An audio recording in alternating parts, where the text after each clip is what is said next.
మహాభారతం తత్వార్థం మనం చేసుకుంటున్నాం.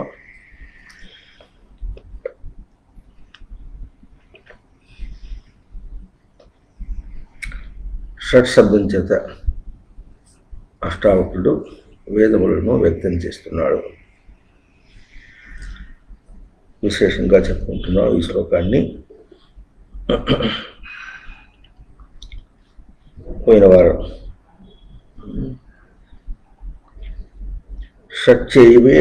షట్చైవ ఇమే ఋతవః కాలచక్రం చెప్పుకుంటున్నాం. ఋతు శబ్దానికి అర్థం ఋగతౌ,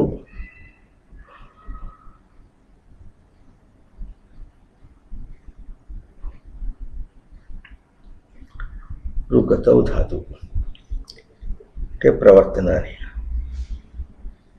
ఋతువులంటే ప్రవర్తనాత్మకములు. సృష్టిలో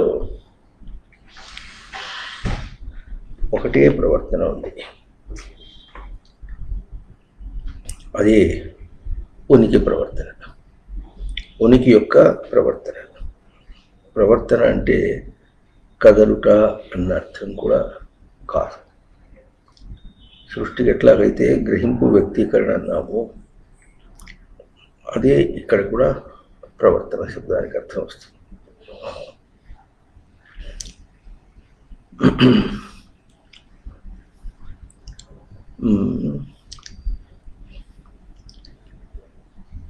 బయట లోపల అన్నది మనం రెండు పదములతో వాడుతున్నాం. అంతర్బహిష్ట తత్సర్వం వ్యాప్య నారాయణ స్థిత అని మంత్రపుష్పం మనకు చెప్తున్నది. బయట లోపల కూడా నారాయణ స్థిత వ్యాప్య స్థిత. నారాయణుడు వ్యాపించి అంటే పొంది, స్థిత స్థిరమైనటువంటి సుఖం. నారాయణుడు పొందాడంటే నారాయణ లక్షణము పొందింది అర్థం. ఎప్పుడు కూడా సర్వము నునాతి సర్వం స్వవశం అంతా కూడా తన కాంతిలోకి తీసుకొని ఉంటుట అనేది నారాయణ లక్షణం. అదే బయటైనా లోపలైనా ఉన్నది. బయట లోపల అన్న అంశము మనం వేరుగా చూస్తున్నాం. ఇంకా అవయవ ప్రాంతంలో చరప్రాణులని, నిరవయవ ప్రాంతంలో ప్రాణులు లేరని, మహాభూతములు మూడే ఉన్నాయని, నక్షత్రములు ఏవేవి కనిపిస్తున్నాయో ఇవన్నీ కూడా అక్కడకు చేరగలిగినటువంటి జీవులే. దేహపతనానంతరం అక్కడ చేరగలిగినటువంటి జీవులే అని అర్థం చెప్పుకున్నాం. దీన్ని బట్టి మనకేం తెలుస్తుందంటే, ప్రవర్తన అన్నది జీవులతో పోల్చేద్దామా, సృష్టితో పోల్చేద్దామా, ఉనికితో పోల్చేద్దామా అన్న. సృష్టి అంటేనే ఉనికి. ఆ ఉనికిని మనం అవయవ ప్రాంతము, నిరవయవ ప్రాంతం అని వేరుగా చెప్పుకున్నాం. అది కాకుండా ఉనికికి ప్రవర్తనకు ఇంకా ఎట్లా ఉంది. జీవులు అక్కడ పంచమహాభూతముల్లో 3 అని అంటే చెప్పుకున్నాము. మిగతా 2 పంచమహాభూతములు ఇక్కడ ఉన్నాయని, ఇక్కడ కూడా ఉన్నాయి. అవి ఉన్నాయి, ఇంకా 2 కూడా అవయవ ప్రాంతంలో ఉన్నాయని. ఏమైనా కూడా అవన్నీ ఉనికిని ఆశ్రయించి ఉన్నాయి. ఉనికి యొక్క ప్రవర్తన అర్థం చేసుకున్నాము. మనిషి ఒక విషయంలో ప్రవర్తిస్తున్నాడు అందాం. ఇప్పుడు ఎన్ని అంశములు అక్కడ ఉన్నాయి అంటే, విషయంలో విషయ ప్రవర్తన ఒకటి, మనిషి ఒకడు, విషయం ఒకటి. విషయంలో ప్రవర్తన, విషయము, మనిషికి దేహము, ఇంద్రియాలు, తర్వాత తన ఉనికి స్థానం. బుద్ధి అనే పదాన్ని బాగా చెప్పుకున్నాం. సూక్ష్మంగా ఒక మాట చెప్పుకుంటే, తెచ్చిపెట్టుకున్నది బుధ అవగమనం. తెచ్చిపెట్టుకున్నది బుద్ధి. ఏం తెచ్చిపెట్టుకున్నది? ఉనికి అంశమును ప్రవర్తనకు తెచ్చిపెట్టుకున్నది. తెచ్చి సిద్ధంగా ఏర్పాటుగా పెట్టుకున్నది అర్థం వస్తుంది. కనుక ఇప్పుడు మనిషి అన్నప్పుడు దేహం ఒకటి, బయట ఇంద్రియాలు, మళ్ళీ అంతరింద్రియం, ఇంకా ఉనికిని స్మృతిగా, ఎరుకగా, తెలివి సవరణగా ఇట్లా తెచ్చిపెట్టుకోవడం, ఇవన్నీ కూడా ప్రవర్తిస్తున్నాయి. ఇవన్నీ ఏ ప్రవర్తన ఆధారం చేసి ప్రవర్తిస్తున్నాయి అంటే ఉనికిని ఆధారంగా ఉన్నాయి. ఈ ఉనికి ప్రవర్తన ఆధారం అంటే బొంగరం తిరుగుతుంటే బొంగరం అంతా తిరుగుతోంది. దీన్ని ఆధారం చేసుకుని ఒక మొన్నని ఆధారం చేసుకుని తిరుగుతుంది. మొనకి ప్రవర్తన ఉన్నదా లేదా? బొంగరం అంతా తిరుగుతుంది. మొన ఆధారమైన ఇచ్చినటువంటి స్వరూపం ఆ మొన భూమిని అంటినటువంటి స్వరూపం. అదేమో ప్రవర్తన, ఇదేమో తిరుగుతుంది. అంటే భౌతిక కదలికలుగా, బయటగా చూడగలిగినటువంటి కదలికలుగా ఏవేవి మనకు కనిపిస్తున్నాయి అనుకుంటున్నాము, ఇంతవరకు చెప్పుకున్నాము. ఇక్కడ దాకా తెలివి సవరణ, ఇక్కడ దాకా కూడా ఏం చెప్పుకున్నాము. దానికి కొంచెం ఇంకా ఆధారంగా ఎట్లా ఉంది అంటే ఎరుక, ఇంకా స్మృతి అని చెప్పుకున్నాం. దానికి ఆధారంగా ఉనికి. అంటే ఉనికిని ఆధారంగా చేసుకొని ఈ ప్రవర్తనలు ఉన్నాయి.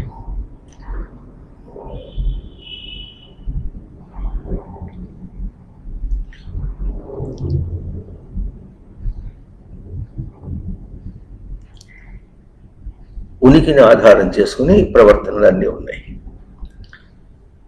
అప్పటికి ఉనికి ప్రవర్తన, ఉనికికి ప్రవర్తన ఉందా లేదా అంటే ఆధారంగా ఉంటుట ఒక ప్రవర్తన అంటే అంతవరకే.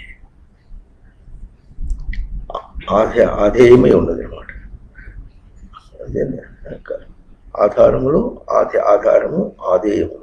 దీన్ని ఆధారం చేసుకుని ఎవరి మీద ఉన్నాయో వాటికన్నిటికీ ఒకటే ఆధారం. ఆధేయమునకు ఎటువంటి ప్రవర్తనలు ఉన్నాయో ఆ ప్రవర్తనలన్నీ ఎక్కడ చూడాలి? ఇప్పుడు ఆధారమునందు చూడాలి. చిన్న ఉదాహరణ, తెలిసి ప్రవర్తించుట అన్నాం అనుకోండి. ప్రవర్తన అనేది ఒక స్వరూపం అయితే దానికి ఆధారం ఏమి? తెలియుట ఆధారం అన్నమాట. కనుక ఆ ఆధారం లేనటువంటి ప్రవర్తనలన్నీ తెలియుట అన్నట్టు అంశాన్ని అవి ఇట్లా వెదజల్లుతున్నట్టుగా, నిండి నిబిడీకృతమై ఉన్నట్లుగా ప్రవర్తన అంతా కూడా తెలియుట అన్న అంశాన్ని నింపి ఉన్నట్లుగా మనకి తెలుస్తుందో అట్లాగూ ఉనికి అన్న అంశం అంటే అంశ విభాగం అంటే భజ సేవాయ అంటే ప్రవర్తనలన్నీ ఉనికి యొక్క సేవగా ఉన్నాయి. సృష్టిలో ప్రవర్తనలన్నీ కూడా ఉనికి యొక్క సేవగా ఉన్నాయి. కనుక ఇప్పుడు ఋతువులు అన్నప్పుడు ప్రవర్తనలు అన్నర్థం చెప్పుకుంటే అవన్నీ కూడా ఉనికి యొక్క సేవలు. భక్తి అంటే ఉనికి సేవ అని చెప్పుకున్నాం. ఎవరి యొక్క సేవ? భగవానుని సేవ అనుకున్నాం. భగవానుడు అంటే సామర్థ్యం. దేని యొక్క సామర్థ్యం? ఉనికిని సేవించే సామర్థ్యం. ఉనికిని సేవించే సామర్థ్యముతో ఉనికిని సేవించాలి. తెలిసి భక్తి చేయాలి, అది జ్ఞానం అవుతుందన్నారు. జ్ఞానము భక్తి చేస్తాం, మేము సేవ చేస్తాం. ఎక్కడ చేస్తున్నాం సేవ? అక్కడ ఇక్కడ. భగవానుడు అంటే అక్కడ అనుకున్నాం. భగవానుడు అంటే సామర్థ్యం ఎక్కడ ఉంటుంది? ఒక చోట మనం ఇది సాంఖ్యయోగం చెప్పుకుంటున్నప్పుడు శ్రీ భగవాన్ వాచ అని చెప్పినప్పుడు కూడా భగవానుడు అక్కడ అది సామర్థ్యము పూర్ణమైనటువంటిది. సామర్థ్యం కోసం ప్రయత్నం చేసేటటువంటి వాడు అర్జునుడు. అమీబా చరాచర ప్రాణులు అన్నీ కూడా సామర్థ్యం కోసం. దేని సామర్థ్యము? తను దేని యందు ఉన్నానో దాన్ని నిలుపుకోవటం సామర్థ్యం అన్నమాట. అంటే ఉనికికి సామర్థ్యం అని. ఇప్పుడు సేవించుట అన్న అంశం ఎట్లా వచ్చిందంటే ఒక పూర్ణత్వము అందుకోవటానికి చేసే ప్రయత్నం. భిన్నమైన రూపం లేదు. భగవానుడు అని చెప్పిన, సృష్టి అని చెప్పిన ఒక పూర్ణ స్వరూపాన్ని, ఉనికి యొక్క స్వరూపానికి ఆధారంగా ఉండటం అనే మాట. దాన్ని మనకి ఎట్లా ఉంటుందంటే ఒక కేంద్రం పెట్టి దాని చుట్టూ చక్రాలు గీసుకుంటూ పోయినాం అనుకోండి, ఆ కేంద్రమునకు దగ్గరగా ఉన్నది ఎట్లా ఉంటుంది, ఎంత ఆధారంగా ఉంటుంది, దగ్గరగా ఉంటుంది. అట్లాగూ ఇవన్నీ కూడా ఇట్లా ఆర్బిట్స్ అంటారు. ఆర్బిట్స్ అంటే ఒక కేంద్రంలో ఆధారంగా ఉన్నటువంటి వలయములు అన్నమాట. ఆ వలయములలో ఆ వలయములు ఎట్లా ఉన్నాయి? కేంద్రంని ఆధారం చేసిన వలయములుగా ఉంటాయి. ఎట్లా ఉంటుందంటే నీళ్ళలో ఒక రాయి వేస్తే ఏమొస్తాయి? వలయములుగా. ఎట్లా వస్తాయి? ఎక్కడ రాయి వేసామో దాన్ని ఆధారం చేసుకుని వస్తాయి. ఆ రాయి యొక్క ప్రభావం చేత అన్ని వలయములు వచ్చినాయి. రాయి కిందకి వెళ్ళిపోయిన తర్వాత నీళ్ళ మీద అలలు తగ్గినప్పటికీ సమస్య పోయింది. అట్లాగే మనం అదేమో సమస్య పోయింది, అది ఉపమానం వరకే. కానీ మనకు కావాల్సిన ఏమిటి? ఉనికిని ఆధారం చేసుకుని ప్రవర్తించడం అనేటటువంటిది. అది ఋతువులు. ఉనికి ఎక్కడ ఉంది అంటే చరాచర ప్రాణుల్లో అన్నిట్లో కూడా ఉంది. సృష్టి అంతా ఉనికి ఆధారమైన ప్రవర్తనే అని ఎప్పుడు చెప్తున్నాము. ఈ సృష్టిలో ఏం చెప్పినప్పటికీ కూడా అంశములు, జీవులు సృష్టి యొక్క అంశములే, పంచమహాభూతములు సృష్టి యొక్క అంశములే, వాళ్ళలో కలుగుతున్నటువంటి భావములు సృష్టి యొక్క అంశములే. అవి చేష్టాత్మకంగా చేసిన అది కూడా అంశములే, ఉనికి యొక్క అంశములే. అన్నీ ఉనికి అంశం అంటే ఉనికి యొక్క సేవలే. అంటే ఏం చేస్తాడంటే ఉనికి యొక్క స్వరూపాన్ని తన దగ్గర ఉన్నదాన్ని చేతనత్వం చేసుకొని సేవించుకుంటాడు. చేతనత్వం చేసి చేయించుకుంటాడు.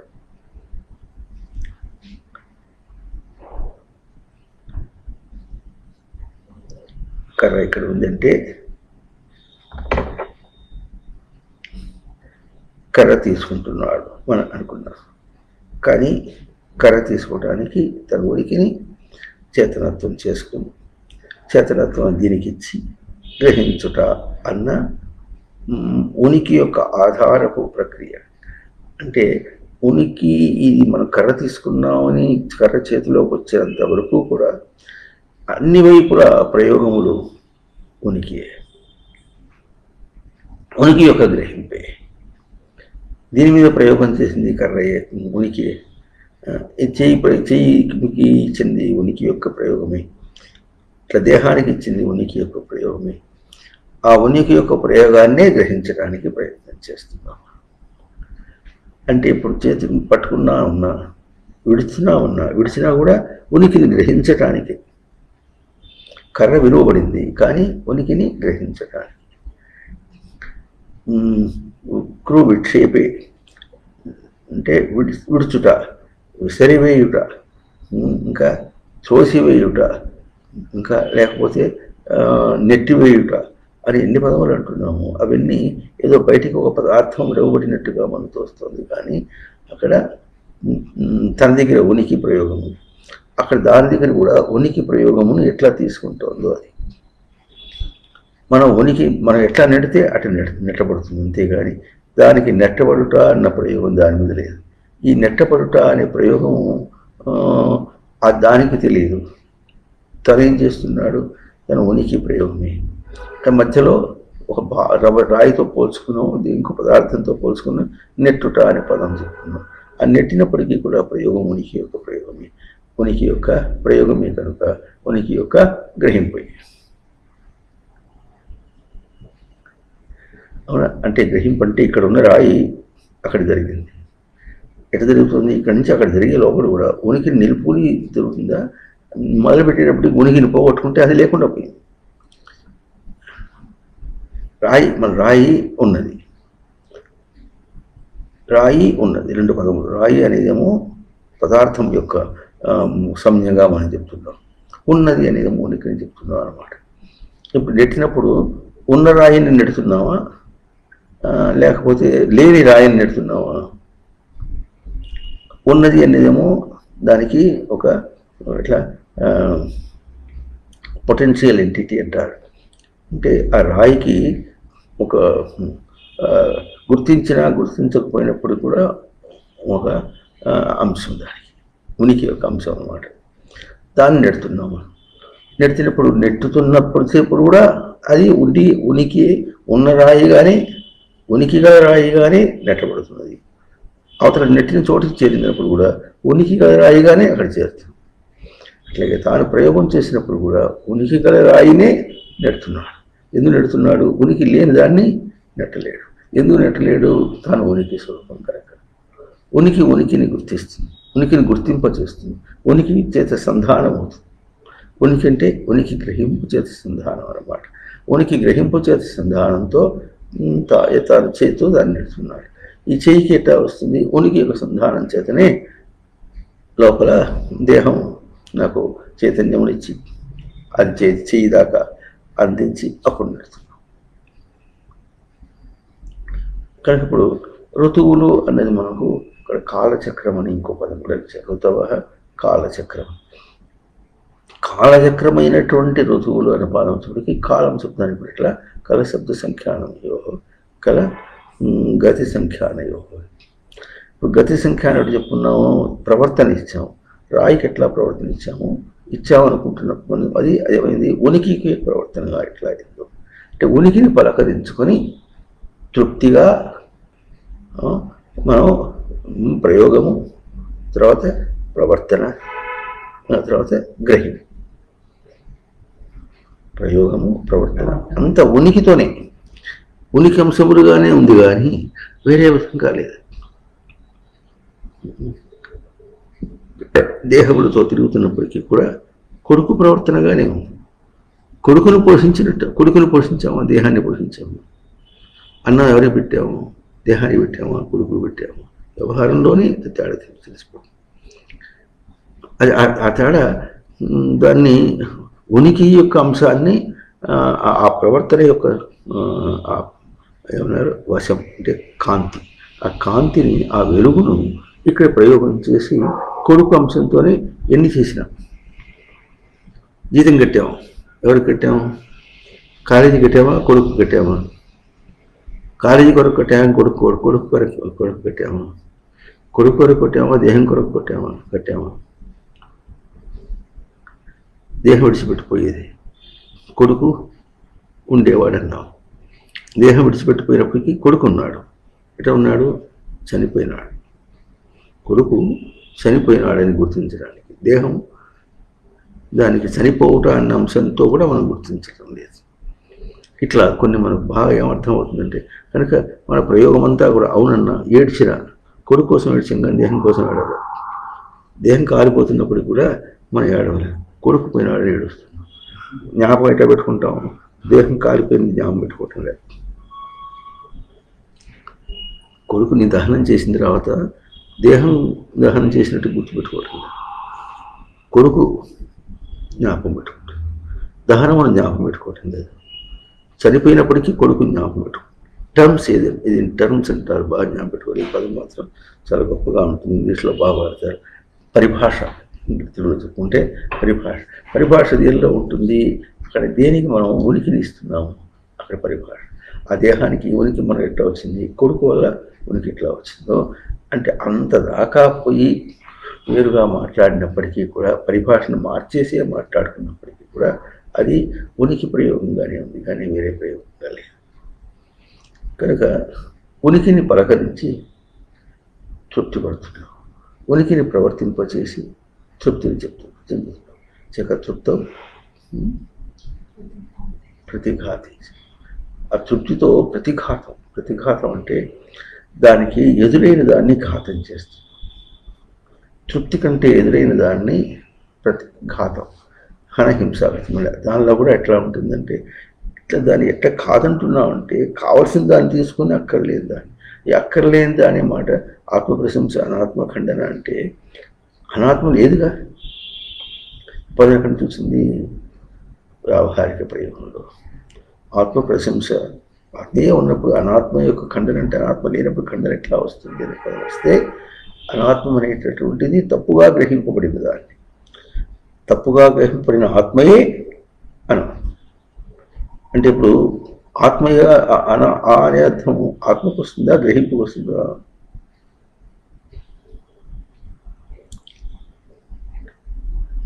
ఆత్మస్వరూపం ఏంటంటే గ్రహించినటువంటి ఉనికి. ఆత్మ అంటే అందుకని అత సాతత్య గమనీయ, నిరంతర ప్రవర్తన ప్రాప్తి ఎరుక, ప్రవర్తన ప్రాప్తి ఎరుకగా వస్తుంది. నిరంతర ఆత్మశబ్దం నిరంతర ప్రవర్తన ప్రాప్తి ఎరుకగా గ్రహించినటువంటి ఆత్మస్వరూపం. గ్రహించుటే ఆత్మస్వరూపం. అట్లా గ్రహించకుండుట అనాత్మస్వరూపం.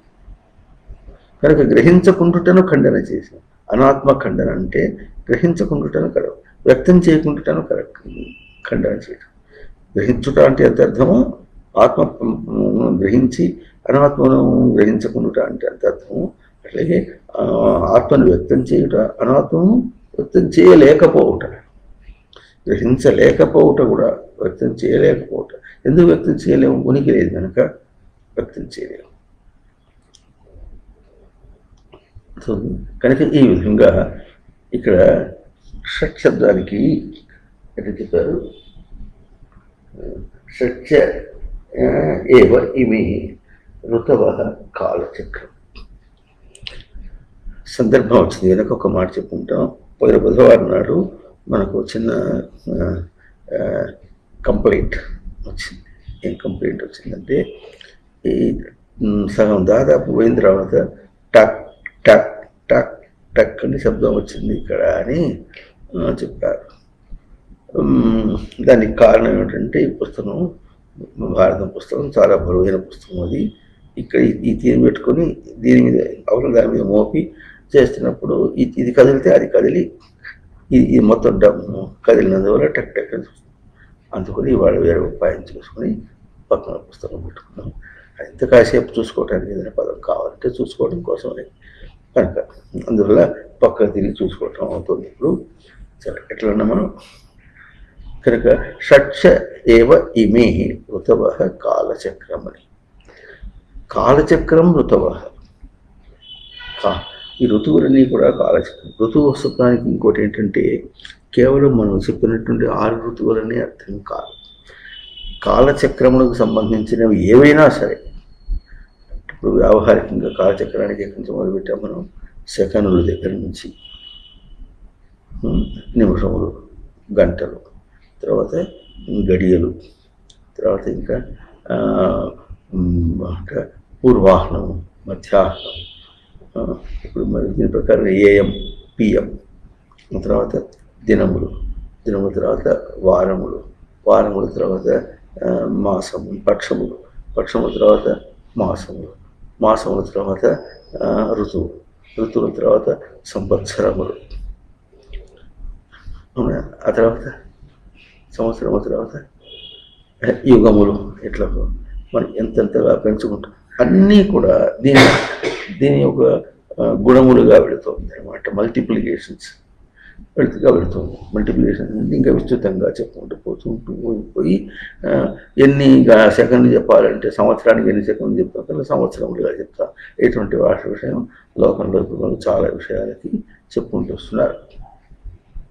కనుక ఇప్పుడు మనకు కావాల్సింది ఏంటంటే, ఇవన్నీ కూడా షట్ అంటే ఒలిచి తీసుకోవడం, పదును పెట్టి తీసుకోవడం అనమాట. దేన్ని పదును పెడుతున్నాం? ప్రవర్తించేటప్పుడు. అందుకనే పిల్లల మీద మమకారం దిగుతుంది. పుట్టగానే తిరగటం లేదు. అది పెంచేటప్పుడు నా బిడ్డ నా బిడ్డ బిడ్డ బిడ్డ కొడుకు కొడుకు కొడుకుంటే దేహం నందు ఎంత వస్తుందంటే ఆ బిడ్డ మీద మమకారం పెరిగి పెరిగి పెరిగి పరిచయంతో పెరిగి ఉంటుంది. అది పరిచయం అవుతుంది.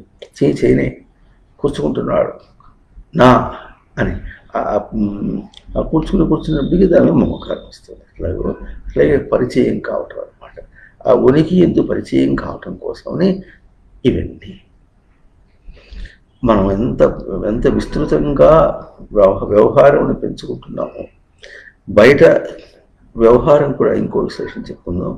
సంధానం అనే విషయాల్లో బయట లోపలకు బయటతో పరిచయం, లోపలకు బయటతో పరిచయం. చేయమంటే కూర్చుకుంటాం. బయటను లోపలతో కూర్చుకోవటం ఎట్లా తీసుకుంటున్నాం? పాలనగా కూర్చుకుంటున్నాం. ఇది మనం గుర్తించాలి. ఇది పరిచయం. అక్వైంటెన్స్ కాదు. ఇంగ్లీష్లో అక్వైంటెన్స్ అనే పదం వాడతారు. ఇది వరకు తెలియదు, ఇప్పుడు పరిచయం అయింది అన్న అర్థం ఇందాక చెప్పుకుంటున్నాము. కొడుకు అనే పదానికి దేహంతో పరిచయమా, కొడుకుతో పరిచయమా అంటే దేహం ఇందాక చెప్పుకున్న దేహం కూడా చేసాం. కొడుకుతో పరిచయం ఎట్లా ఉంటుంది? వాత్సల్యం అంటే నివాసే అంటే నివసింప చేసుకున్నటువంటి పరిచయం కొడుకు. అది వదిలేసింది. కానీ దేహానికి ఏమన్నా అయితే అక్కడ కొడుకు బాధపడుతున్నంతవరకు ఉంటుంది. దేహం అయిపోయినప్పటికి కూడా కొడుకుని మనం విడిచిపెట్టలేము. ఇంకోటి, కొడుకు అనేదేమో మనోధర్మం. లౌకికంగా మనోధర్మం, అభౌతిక ధర్మం. భౌతిక దేహం అది భౌతిక దేహం. అది మనోధర్మం కనుక మనం నిలుపుకోగలం. అభౌతిక ధర్మం కనుక భౌతిక దేహం భౌతికం కనుక దాన్ని మనం ఏం చేయలేము.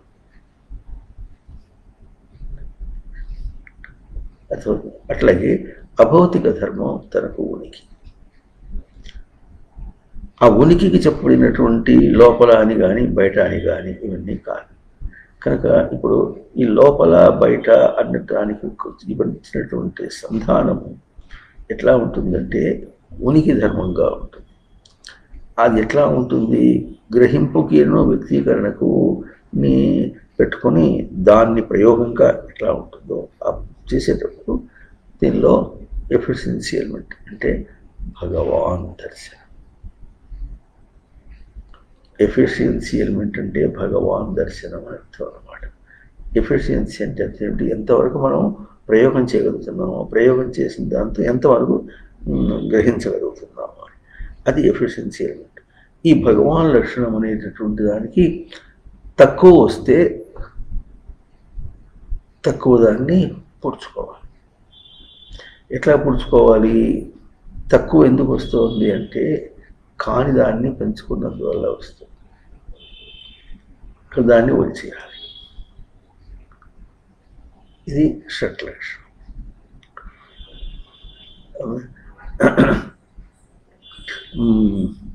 దీనికి ఎట్లా ఎట్లా వలుచుకోవాలి? పలికించి తృప్తి యొక్క గ్రహింపుగా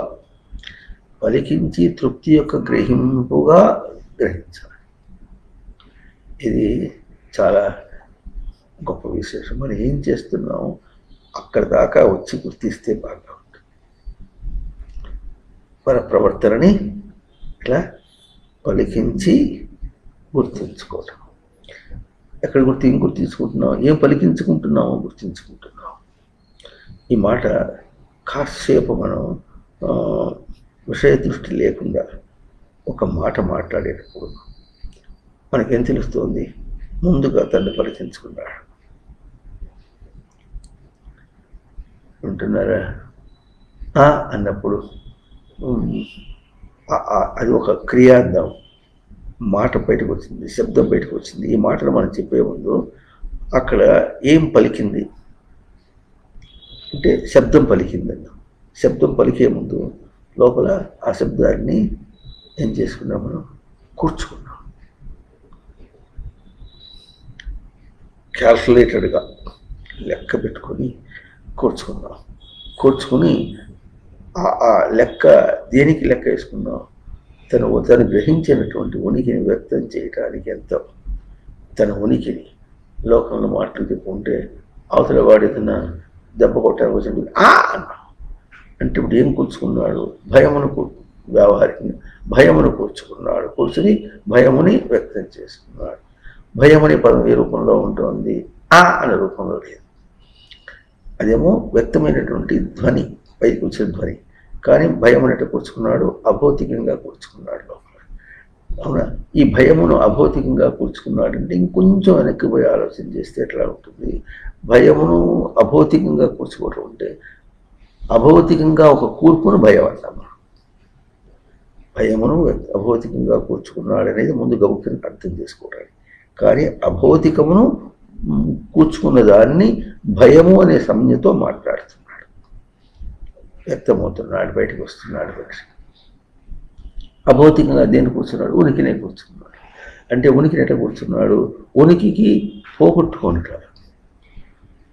ప్రవర్తనలో ఆ సందర్భంలో ఉనికి పోగుతుంది అనేటటువంటి కూర్చున్నప్పుడు భయం. అంటే ఇప్పుడు ఈ భయము అవతల వాడు కొడుతున్నది భయమా, తన ఉనికి పోతుందని భయమా? లోకంలో చెప్పుకుంటే అవతల కొడతాడని భయమా, దెబ్బ తగ్గుతుందని భయమా?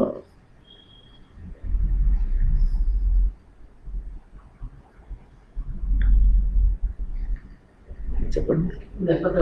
దెబ్బ తగ్గుతుందని భయం. ఏం చేస్తాడు? నరికేస్తాడేమో, ఎక్కడేమవుతుందో. అంటే ఎక్కడికక్కడ మనం లోపల దాకా వెళ్ళి ప్రశ్న చేసుకునే లోపల అక్కడే మనం ఏది చూస్తున్నాం అనుకుంటున్నామో దానిలో ఒక ఆధారంగా ఇంకొకటి చూసుకుంటున్నాం. ఇంకొకటి మనం ఆధారంగా తీసుకుని ఆ ప్రవర్తనలోనూ, ఆ చూసుకోవటంలో, అనుకోవటంలోనూ ఏమైనా సరే ఆధారంగా తీసుకుని దాన్ని చేస్తాం అనే మాట మనకు గుర్తింపు రావాలి. ఇది ఋతవః, ఇది ప్రవర్తన, ఇది షట్. అప్పుడు ఏమొస్తుంది? ఇందా చెప్పినట్టుగా దెబ్బ తగులుతుందని భయం అనేది దెబ్బ తగులుతుందనా కొడతాడనా అనే మాట వచ్చినప్పటికీ దెబ్బ తగులుతుందని భయం కనుక కొడతాడని భయం కాదు, అది దాన్ని వచ్చేసేది. దెబ్బ తగులుతుందని భయం అని వేసుకుంటే అప్పుడు నీకు లోపల వెళ్ళడానికి ఇంకొక మార్గం వస్తుంది. దెబ్బ అంటే దేహానికి ఏదో మార్పు. అట్లా ఎందుకు వస్తుంది? వస్తే ఇప్పుడు ఏమైంది? దేహానికి మార్పు కలుగుతుంది కనుక, దేహానికి ఏదో భంగం అవుతుంది కనుక అని భయపడుతున్నాడు. ఎందుకు భయపడుతున్నాడు? దేహమే నేను అనుకున్నాడు. అంటే దేహమే నేను అనుకుంటున్న దానికి దెబ్బ తగ్గుతుందని భయమా, లేకపోతే నేనుకే భయం కలుగుతుందా? ఈ ప్రశ్నలు ఎప్పుడు వస్తాయంటే షట్లెక్షన్ అంటే ఒలుచుకోవటం, అంటే పదును పెట్టుకోవడం అన్న అంశం ఈ విధంగా ప్రయోగం చేయకుండా వాడు కొడతాడని భయం వచ్చిందని అడిగినప్పటికీ మనకు ఇదంతా పోయింది. తనలో తాను ప్రశ్న వేసుకోవడం అనేదంతా కూడా పోయింది. అప్పుడు వాడిని కొడతాడు కనుక వాడిని ఎవరన్నా తీసుకొచ్చి వాడిని కొట్టించాలి అని అటే ఆలోచన చేస్తాం మనం. ఇది కాలచక్రం ఋతవః కాదు, ఇది ప్రవర్తన స్వరూపం కాదు. ఎందుకంటే ఈ వాడిని కొడతాడు కానీ వాడిని ఎవరి చేతన కొట్టించడం అంతా వచ్చేప్పటికీ వాడిని కొట్టించడానికి తను ఏం చేస్తున్నాడో ఆ ప్రవర్తన తను రక్షించుకునేటట్టుగా లేదు, వాడిని కొట్టించేటట్టుగా ఉంది కానీ తను రక్షించుకునేటట్టుగా లేదు. తను రక్షించుకోవడం అంటే వాడి దగ్గర నుండి వాడి నుండి దెబ్బ తినటం అనే దానికి రక్షించుకోవడం కాదు. తను ఏ శుద్ధ స్వరూపం నుంచి తాను నేను అని వ్యక్తమవుతున్నాడో దాన్ని గుర్తించడం వరకే తన స్వరూపము. ఆ స్వరూపాన్ని రక్షించుకోవాల్సినటువంటి అంశము తను జారవిడుచుకుంటాడు. అందువల్ల ఎట్లా ఉంది? బయటగా దానంతా వచ్చేయాలి. ఎట్లా వచ్చేది? అక్కడే సంధానం. ఎక్కడ సంధానము? లోపల బయట. నేను ఇక్కడ అక్కడ. అక్కడ అన్న అంశంతో పూర్తిగా తెంచేసి తనకు ఎందుకు భయం తనకు కలిగింది కనుక ఎందుకు భయం, సంతోషం తనకు కలిగింది కనుక ఎందుకు సంతోషం అని ఇక్కడ విచారణ చేసుకుంటే చాలా లోతుగా వెళతాడు. తనెవరు? తన ఇంద్రియం ఏమిటి? ఇంద్రియం యొక్క చేష్టలు వేరే వారు చెప్పిన ఇంద్రియం అంటే దాటించేది. ఏం దాటిస్తుంది? అది కూడా చూడండి. చేతులు ఇంద్రియములే, కాళ్ళు ఇంద్రియం, మరి వాక్కు ఇంద్రియం, మరి మలమూత్ర విసర్జన చేసేవి అవి ఇంద్రియం, శ్రోత్రము ఇంద్రియమే, చక్షు స్పర్శ ఇంద్రియం, అది అన్నీ ఇంద్రియాలు. అంటే ఇప్పుడు అది శ్రోత్రమా ఇంద్రియమా?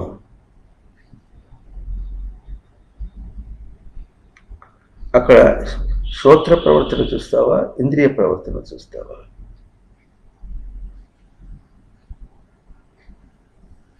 ఋతవ అన్నప్పుడు శ్రోత్ర ప్రవర్తన చూస్తావా, ఇంద్రియ ప్రవర్తన చూస్తావా?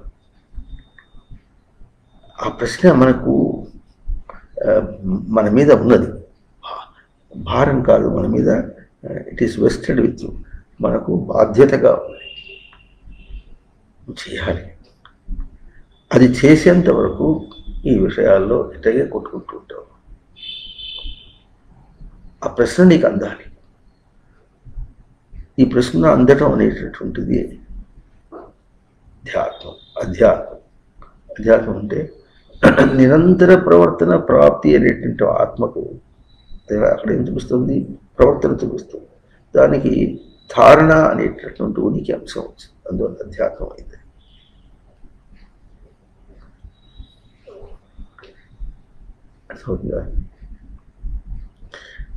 ఏ ప్రశ్న? శ్రోత్రమా ఇంద్రియమా? చేతుల ఇంద్రియమా? దానికి శ్రోత్ర శబ్దం సుశ్రవణే ధాతు. ఇప్పుడు ఇంద్రియ శబ్దానికి ఇది పరమేశ్వరే ధాతు. ఇక్కడ సంధానము లోపల బయట సంధానం. శ్రోత్రం ఏం చేస్తుంది? శబ్దమును వింటుంది అన్నమా. శబ్దం ఎక్కడి నుంచి వచ్చింది? బయట నుంచి వచ్చింది. శ్రోత్రం ఏం చేస్తుంది? లోపల ఉంది, వినుట అని చేస్తుంది. అంటే గౌక్రం మనం ఏమంటాం? శబ్దము వినుట అనేసి. శబ్దం ఎట్లా వింటుంది? శ్రోత్రం. తనకు ఆ శక్తి ఏమి? భగవాన్. అక్కడ బట్టి ప్రతిదాని కూడా భగవాన్ అనే పదం సామర్థ్యం అన్నమాట. శబ్దమును వినుట అన్నటువంటి సామర్థ్యం ఉండాలి. అట్లా కాకుండా గాలి ఉందనుకోండి, శబ్దాన్ని అది మోసుకుపోతుంది. మోసుకుపోవటానికి శబ్ద రూపంలో ఏం మార్పు రాలేదు. తాను తన ప్రయోగంతోనే ఆ శబ్దమును అట్లాగే తీసుకెళ్తుంది, తరంగ రూపంలో తీసుకెళ్తుంది. అదే ఈ లోపల కూడా గాలి ఉంది, దేహంలో గాలి. ఆ గాలి ఏం చేస్తుంది? ఆ శబ్ద రూపంలో వచ్చిన దాన్ని మార్చి వినుటగా చేస్తుంది అన్నట్టుగా. అయితే చేయటానికి, వినుట అన్న ప్రయోగం చేయటానికి శ్రోత్రమునకు ఆ ప్రయోగం, ఆ సామర్థ్యం, అది భగవాన్ ఎట్లా అయింది? ఆ సామర్థ్యం ఎట్లా ఉందంటే అది ఏమింటోంది అంటే వినుట అన్న ప్రయోగమును వింటోంది. శబ్దం వస్తుంటే వినుట అన్న ప్రయోగం చేస్తుంది. వినుట అనే ప్రయోగం చేస్తోంది అంటే వినుట అనే ప్రయోగము అనేటటువంటి ఒక ధారణ దానికి వింటున్నారా? దానికి ఒక ధారణ. ఆ ధారణని ఎట్లా ప్రయోగం చేస్తుంది? అవతల ధ్వని మీద, ధ్వని శబ్దం అంటే ఆ శబ్దం మీదకి విసిరేస్తుందా? చేయట్లేదు. ఏం చేస్తుంది? తను నిలిపి పట్టింది. సస్టైనింగ్ అంటారు దీన్ని. పాలన,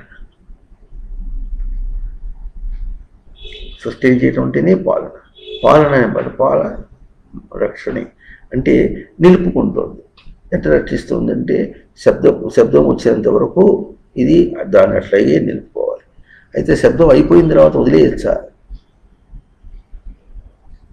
అంటే ప్రశ్న వస్తుంది. సరే, ఎన్ని ప్రశ్నలు వస్తున్నాయి చూడండి. బయట దాంతో పోల్చుకుంటే ఎన్ని కాదు. వదిలేయచ్చా? కాదు. అప్పుడు ఏమవుతుంది? బయట ప్రయోగంగా ఉన్నప్పుడు తను ఇట్లా జగతృప్తం ప్రతిఘాతం, దానికి ప్రతిగా నిలుపుతోంది. లేనప్పుడు తన స్వరూపంగా నిలుపుకుంటుంది. అంటే మళ్ళీ రెండుగా చెప్పాం. మళ్ళీ అనుకుంటా రెండుగా విచారణ చేసాం. రెండుగా చెప్పడం లేదు. అంటే ఆ వినుట అన్నటువంటి తన సామర్థ్యం ఎట్లా ఉన్నదంటే అవతల దాని ప్రయోగం వచ్చినప్పుడేమో దాన్ని సస్టైన్ చేసినట్టుగా పాలన చేసుకున్నట్టుగా, అది లేనప్పుడు తనకు స్వరూపంగా ఎప్పుడు స్వరూపం అట్లా ఉంటుంది అన్నమాట. ఇది మనకు ప్రయోగంతో పోల్చుకున్నమాట. తనకు తన స్వరూపం ఎట్లా ఉంది, బయట ప్రయోగం వచ్చినప్పటికీ తన స్వరూపం ఏం చేస్తుంది, బయట స్వరూపం చేత భంగం కాకుండా ఈ భంగం కాకుండా ఉండటం అనే దానిలోనే లోపల బయట దానికి నారాయణ స్థిత ష్ఠా కతి నివృత్తం. అక్కడ తన స్వరూపం తనకే ఉంది. ఇప్పుడు తన స్వరూపంతో పోల్చుకుంది, దాంతో పోల్చుకున్నప్పుడు ఏం చేస్తుంది, బయట దాంతో పోల్చుకుని చేసినప్పుడు సస్టైన్ చేయడం, పాలన చేయడం, రక్షణ చేసుకోవడం, ఇన్ని మాటలు మాట్లాడాము. అది దాంతో పోల్చుకుని వినుట తన సంబంధంతో పోల్చుకుంటే ఎట్లా ఉంటుంది, తాను ఎప్పుడు తన స్వరూపంలో ఉండటం. దాని యొక్క ప్రతి లేదు, దానికి ఎదురుగా లేదు. అర్థమైంది. ఇది అక్కడ అంతః బహిః అంటే లోపల బయట కాకుండా, ఈ మాటకి మనం అనాదిగా దాదాపు ఇప్పుడు 40 సంవత్సరాల వెనక ఈ శ్లోకం ఎక్కడో చోట చెప్పుకున్నప్పుడు, ఈ శ్లోకానికి మఠంలోనే మొదటి మాట చెప్పుకున్నాం, ఇంకో చోట చెప్పుకున్నాం. దీన్ని మనం చెప్పుకున్న అర్థం ఏంటంటే అంతర్దృష్టికి బాహ్య దృష్టికి అని చెప్పుకున్నాం. అంతేగాని లోపల బయట అంటే లోపల వేరు బయట వేరు అర్థం కాదని చెప్పుకున్నాం. అంటే ఆధ్యాత్మిక దృష్టికి అయినా సరే, బాహ్య దృష్టికి అయినా సరే, అంటే బయట ప్రయోగానికి బయట దాంతో పోల్చుకుని మాట్లాడినా, లేకపోతే లోపల ప్రయోగానికి లోపలతో పోల్చుకుని మాట్లాడినా కూడా నారాయణ వ్యాప్య స్థిత అని చెప్తున్నాం. అట్లాగే సంధానం అనే పదానికి లోపల బయట అన్నటువంటి మనం 2 అంశములు ఎక్కడ తీసుకున్నాం, బయటగా చెప్పబడుతున్నటువంటి దాన్ని మన ఎంచి చూసుకోవడానికి ఫర్ అవర్ కన్సిడరేషన్ తీసుకుని లోపల బయటలో ఇదే ఉంది కనుక అక్కడ లోపల బయట భేదం లేదు. ఏది ఉన్నదో గుర్తించిన తర్వాత అప్పుడు లోపల బయట భేదం లేదు. లోపల వేరుగా ఉండి బయట వేరుగా ఉన్నప్పుడు ఆ లోపల బయట అనేటటువంటిది అట్లయే ఉంటుంది.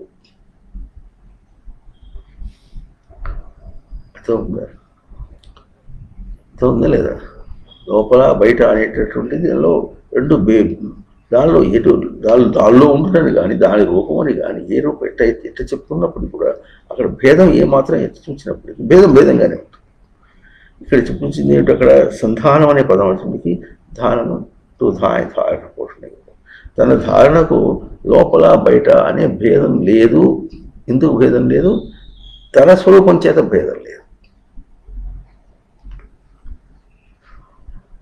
అదే కనుక ఇప్పుడు శ్రోత్రమా ఇంద్రియమా అనే ప్రశ్న వేసినప్పుడు ఏం చేస్తుంది, శ్రోత్రం అనేటటువంటిది ఇంద్రియమునకు ఒకానొక స్థానం, గతి నివృత్తం. ఇంద్రియం అంటే దాటిచ్చేస్తుంది. ఏం దాటిచ్చేస్తుంది అంటే శ్రోత్రం అనేది ప్రయోగానికి బయటకు వచ్చినటువంటిది, అది జీవుడితో పోల్చుకొని అది ఇంద్రియం. ఎట్లా ఉంటుంది, బయట ప్రయోగాన్ని సంధానం చేసేటప్పుడు బయటది అన్నటువంటి అంశమును దాటింపజేసేది. ఎందుకంటే ఈ శ్రోత్రమునికి బయట శబ్దమునకు ఎటువంటి సమన్వయం చూపిస్తుందంటే అదేమో బయట రూపం, అది భౌతిక రూపం, ఇదేమో సంధాన రూపం. అదే ఆధ్యాత్మికంగా సంధాన రూపం అన్నమాట. ఆ సంధాన రూపాన్ని ఇది నిలుపుకుంటుంది, దాన్నే వదిలేస్తుంది. ఇప్పుడు సంధానం ఎట్లా చేసింది, అది ఎట్లాగైతే శబ్దం భౌతిక రూపాన్ని నిలుపుకుందో అభౌతిక రూపాన్ని ఇది నిలుపుకుంది. అవునా? ఇప్పుడు దీన్ని ఏం చేశారు, వేరు ఒలిచేసింది అనమాట. అంటే ఇది శ్రోత్రము అదేమో శబ్దము అన్న భేదాన్ని వదిలేసింది.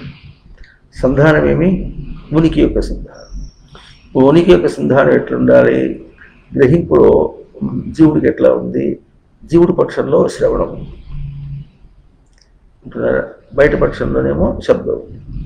ఇప్పుడు జీవుడు ఏం చేయాలంటే అది శబ్ద రూపంలో వచ్చినప్పుడు కూడా తాను సంధాన రూపంలోకి తీసుకోవాలి. ఆ తీసుకోవటంలో ఇప్పుడు తాను ఏం చేస్తున్నాడు?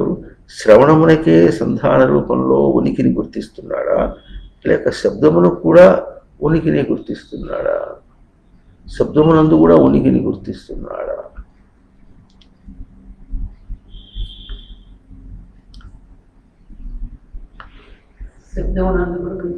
ఎట్లా గుర్తిస్తున్నాడు? గుర్తించకపోతే తీసుకోలేడు కదా. శబ్దము కూడా ఉనికి గ్రహింపుకే ఉన్నది. ఇది శ్రవణం ఎప్పుడైందంటే అక్కడ ఉనికిని ఉంది కనుక ఉనికిని గ్రహించుట అనేది ప్రయోగం దీని ద్వారా జరిగితే అప్పుడు శబ్దం వేరు శ్రవణం వేరు అయినప్పటికీ కూడా సంధానం ఉనికి సంధానం. ఉనికి సంధానం అయిపోయిన తర్వాత అది పోయింది. పోస్ట్ మ్యాన్ మనకు రిజిస్టర్డ్ పార్సల్ తెచ్చిచ్చాడు. అది వాడి చేతిలో ఉన్నప్పుడు కూడా ఆ సందేశం అట్లాగే ఉంది. తన దగ్గరికి వచ్చినప్పుడు కూడా దాన్ని తెరిచి మనం చూసినప్పుడు సందేశం అదే. ఇప్పుడు సందేశములకు సంధానమే కానీ పోస్ట్ మ్యాన్కి సంధానం లేదు, శబ్దానికి కాదు. అవునా? కనుక సంధానమును నిలిపి ఇతరమును దాటింపచేసేది ఇంద్రియం. ఇప్పుడు ఈ ఇంద్రియముల శబ్దము మనం తన జీవుడు తన స్థానంలో ఉన్నటువంటి శ్రోత్రమునకు ఇంద్రియములు పేరు పెట్టాడు. సంజ్ఞ అంటాం. మన పేరు అనే పదం కాకుండా సంజ్ఞ అంటే జానాతి, తన గుర్తింపు అన్నమాట. ఆ సంజ్ఞ అక్కడ దానికి ఇచ్చాడు. ఇప్పుడు శ్రోత్రముల ముందు శబ్దములకు ఏమి ఇచ్చాడు?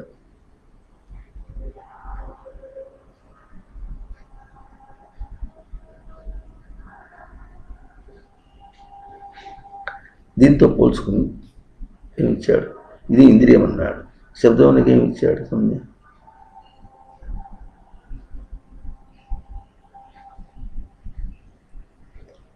ఇంద్రియార్థం అన్నాడు. అవునా? ఇంద్రియార్థం అంటే ఇంద్రియము కోరింది ఉపయాంఛాయామ అంటే ఈ శ్రవణము శ్రోత్రమును ఇంద్రియముగా సంజ్ఞ ఇచ్చిన తర్వాత దానికి ప్రతిగా అవతరం వచ్చింది, శబ్దం వచ్చింది. దానిలో ఇప్పుడు ఏం చేశాడు? ఇంద్రియార్థము తీసుకున్నాడు, శ్రవణార్థం కాదు, శ్రోత్రార్థం కాదు. శ్రోత్రములకు అర్థం ఎవరిచ్చారు? శ్రోత్రములకు తేజేసి ఎవరిచ్చారు? ఇంద్రియం ఇచ్చారు. ఇంద్రియం అంటే ఏమిటి? దాటించేది. ఏది దాటించాలి? అవతల దాన్ని దాటించాలి. భేదం అనేది రాకూడదు. అక్కడ శ్రవణము శబ్దము రెండు ఉన్నప్పటికీ కూడా అక్కడ భేదం రాకూడదు. భేదం ఎప్పుడు వస్తుంది? ఆ రూపాల్లో చూసినప్పుడు భేదం వస్తుంది. అక్కడ సంధానం ఏమి? ఉనికి గ్రహింపు సంధానం. అక్కడ ఏం తెస్తుంది? ఉనికి గ్రహింపు కావాల్సినటువంటిది తెస్తుంది. అక్కడి నుంచి ఆకాశం తెస్తుంది. ఇదేమో గ్రహిస్తుంది. కనుక ఆ భేదం లేదు. అక్కడ భేదము లేనిది నిలబెట్టుకుంటే అప్పుడు ఏం చేస్తుంది? ఇంద్రియము, ఇది ఇంద్రియం అవుతుంది. ఇంద్రియములకు అర్థము అంటే అర్థం ఏమిటంటే ఈ ఇంద్రియం ప్రవర్తించేటప్పుడు ఎట్లా ప్రవర్తించాలి? ఇంద్రియము ఇంద్రియంగా ప్రవర్తించాలి. అంటే ఇప్పుడు శ్రవణము లేకపోతే శ్రోత్రము ఎట్లా ప్రవర్తించాలి? ఇంద్రియంగా ప్రవర్తించాలి. ఇంద్రియంగా ప్రవర్తించినప్పుడు ఇంద్రియార్థము చూస్తుంది. అక్కడ ఇంద్రియంగా ప్రవర్తించడానికి అక్కడ ఏముందో చూస్తుంది. అక్కడ శబ్దం ఉందా, ఉనికి ఉందా అని చూస్తుంది.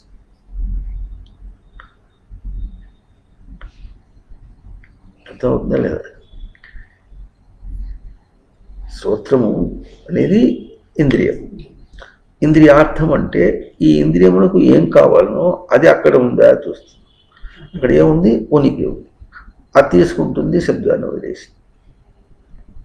గబుక్కున మనం మామూలుగా చెప్పుకోవడానికి అది వేరు ఇది వేరు. బయటే లోపలే. బయటది ఏమిటి? అక్కడ ఇంద్రియార్థము తీసుకుంది, శబ్దాన్ని వదిలేసి. ఉనికి ఆధారముగా అది ఎట్లా వచ్చిందో ఆ ఉనికి ఆధారం అనేటటువంటి తీసుకొని చేసింది. ఎందుకంటే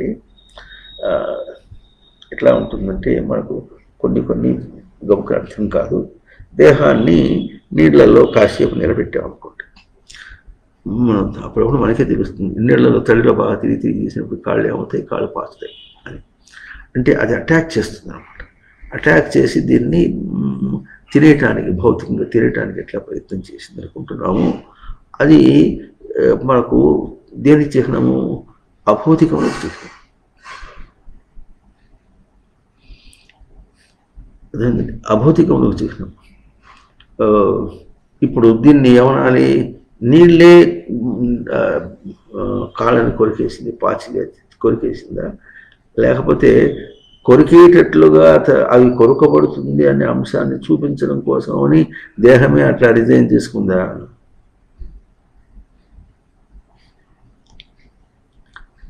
ఇట్లాగే నిలిపితే శ్రోత్రం ఏం చేస్తుంది? శ్రవణాన్ని కొరికేస్తుంది, అంటే తేజస్సుని భంగం చేస్తుంది అనమాట. కనుక ఇప్పుడు ఏం చేయాలి? శ్రవణం ఏం చేయాలి? అది ఇంద్రియమై ఇంద్రియార్థము అంటే ఇంద్రియార్థం అంటే ఇంద్రియార్థం దాటించే ప్రయోగం.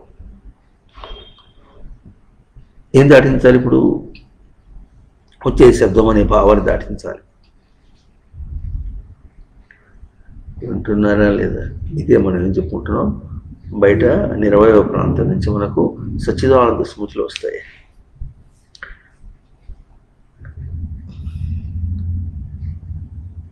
అర్థమవుతుంది? అప్పుడు ఇది ఇంద్రియం అవుతుంది, లేకపోతే శ్రవణమే. శ్రోత్రం శ్రవణం. అర్థమైందా? ఇప్పుడు తేడా ఎట్లా వస్తుందంటే శ్రోత్రము వేరు, ఇంద్రియం వేరు. ఇంద్రియం వీటినన్నిటినీ ఇంద్రియములుగా సృష్టి రచించింది, దాటింపచేసేట్లుగా. మనం ఏం తీసుకున్నాం? ఇంద్రియం శ్రోత్రములు అట్లా తీసుకున్నాం. శ్రోత్ర చక్షుజిహ్వాఘ్రాణములుగా తీసుకున్నాం. వాటిని ఇంద్రియములుగా ప్రవర్తింపజేయాలి, చేస్తున్నామని తెలియాలి. దాటేటట్లుగా ప్రవర్తిస్తున్నాం అని తెలియాలి. అది ప్రవర్తన. ప్రవర్తన ఇప్పుడు ఏమిటంటే శబ్దమును వినుట ప్రవర్తన కాదు, ఇంకోటి పట్టుకోవటం ప్రవర్తన కాదు, ఇంద్రియ ప్రయోగం అది. అందుకని కర్మ ఇంద్రియ, కర్మ చేత దాటుట అనే ప్రయోగం. జ్ఞాన ఇంద్రియ, గ్రహించుట చేత దాటుట, అంతః ఇంద్రియం, అంతః అతిబంధని. అయిపోతుంది. అంతరింద్రియం అన్నప్పుడు దానికి ఒదిగి ఉండి, బంధని అంటే ఒదిగి ఉండుట చేత తాను ఇంద్రియం దాటిపోవటం, తనకు తాను ఒదిగి ఉండుట అనమాట చేత. కనుక ఈ విధంగా మనకు ఏం చెప్పుకోవడానికి వస్తున్నామంటే సెన్స్ని ఇవ్వటం అనమాట. తనలో ఎంత సంచలనం కలిగి జరుగుతుందో మనకు తెలియాలి. ఇందా చెప్పినట్టుగా ఆ అన్నాం అనుకోండి, ఆ అని గబుక్క మనకు బయట ప్రయోగం ఆ శబ్దమే అనిపిస్తుంది, కానీ ఆ శబ్దం బయట నుంచి రావటానికి లోపల ఎన్ని క్యాల్కులేషన్స్ జరగాలంటే ఉనికి దగ్గర నుంచి అన్నిటి యొక్క గ్రహింపు చివరిదాకా ఎట్లా క్యుములేటివ్ ఉంటారు అంటే కూర్చుకొని ఒంటరిగా చేసుకుని అది ఎట్లా వస్తుందో అంత అయ్యి ఆ ఉనికిని వ్యక్తం చేయటము అన్న అంశము నాకు ఎంత గణనం, ఎంత లెక్క జరిగిందో ఆ లెక్క ప్రకారంగా వచ్చింది. ఇప్పుడు ఆ విన్నావా, లెక్కను గుర్తించావా?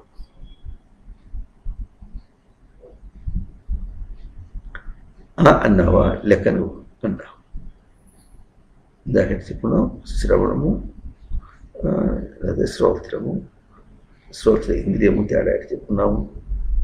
అది కూడా అవతల శబ్దమునకు ఉనికి అంశం ఉండాలి, అది ఇంద్రియార్థం. ఇంద్రియము ఉపయాంఛాయ, దానిలో తీసుకొని ఎందుకు చేస్తుంది? సంధానం ఎట్లా అవుతుంది మనకు తెలియాలి. ఎందుకంటే జీవుడు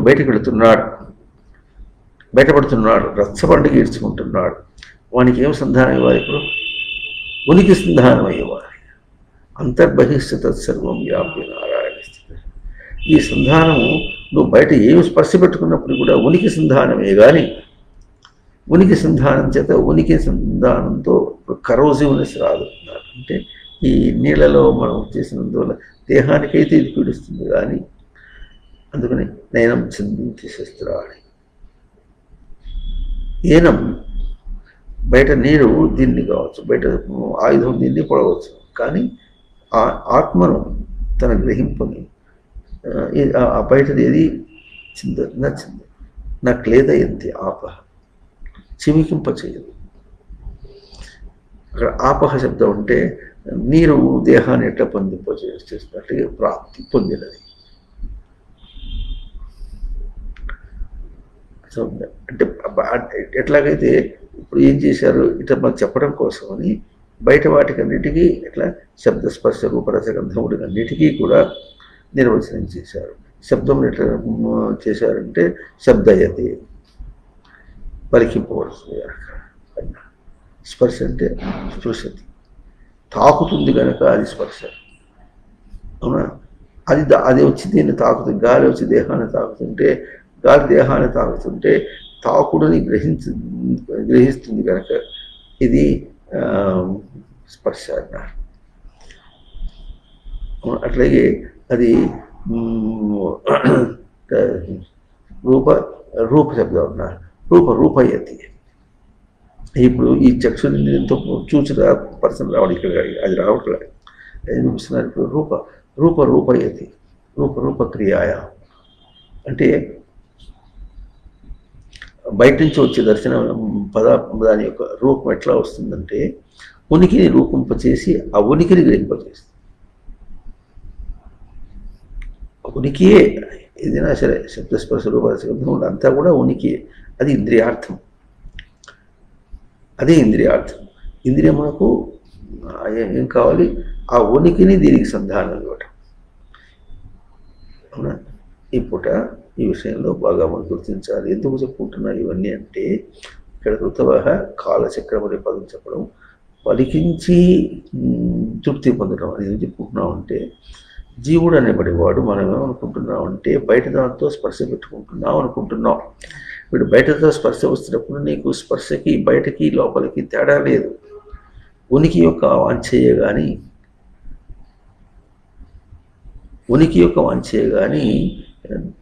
బయట దాని యొక్క వాంఛ లేదు అక్కడ. కనుక బయట వాంఛ అన్న పదానికి దాన్ని మనం ఒలిచేయాలి, ఖండన చేయాలి. బయట వాంఛ అంటే అనాత్మం అంటే ఆత్మకారి అంటే అక్కడ నిరంతర ప్రవర్తన ప్రాప్తి లేదు, ఇంతే అర్థం. నేను అన్నర్థం కూడా సూటిగా రావటం లేదు. చెప్తున్నారా? అనేది అర్థం ఎట్లా వస్తుంది? ప్రవర్తనతో పోల్చి వస్తుంది.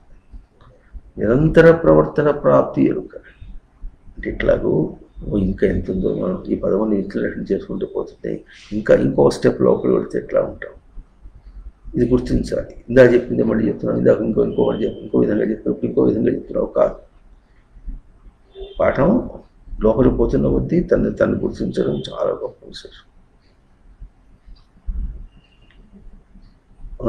భేతాళుడు ఎక్కడికో తీసుకుపోతాడు, దూకరా అంటాడు, భయపడకురా. వాడికి రాజకుమారి దీనికోసం వాడు వచ్చాడు, రాజకుమారి దొరుకుతుందిరా అని వాడు చేసుకొస్తాడు. దీనిలో కూడా ఒక కథ ఏం జరిగిందంటే, అంటే ఒక బేతాడు ఒకటి పిలుచుకొస్తాడు. వాడు నేను నీకు ఉపాయం చూపిస్తాను తీసుకొస్తాడు. లోపల దాకా వస్తాడు. ప్రతి చోట కూడా చాలా ఎట్లా దుర్భేద్యములైనటువంటి తోటలంతా తీసుకొస్తాడు. వాడు ఎంతో వస్తాడంటే లోపలికి తీసుకువచ్చేసి ఒక దేవి ఉంటుంది. ఆ దేవికి ఎవరినో నరబలి ఇవ్వాలి. నరబలి ఇస్తే అవి తనకు పెట్టేస్తుంది. వీడిని దాకా తీసుకొచ్చి లోపల దాకా తీసుకొచ్చి వీడిని బలిద్దాం అనుకున్నాడు. వాడు మాయావి. వీడు ఈ విధంగా చేసినప్పుడు అప్పుడు ఒరే నమస్కారం సాష్టాంగం పడుకుంటే అప్పుడు ఏటేసి బలిస్తాడు కదా. నిన్ను కొడతానంటే ఊరుకుంటాడు వాడు, అసలే వీరుడు. ఊరుకుంటాడు, ఊరుకోడు.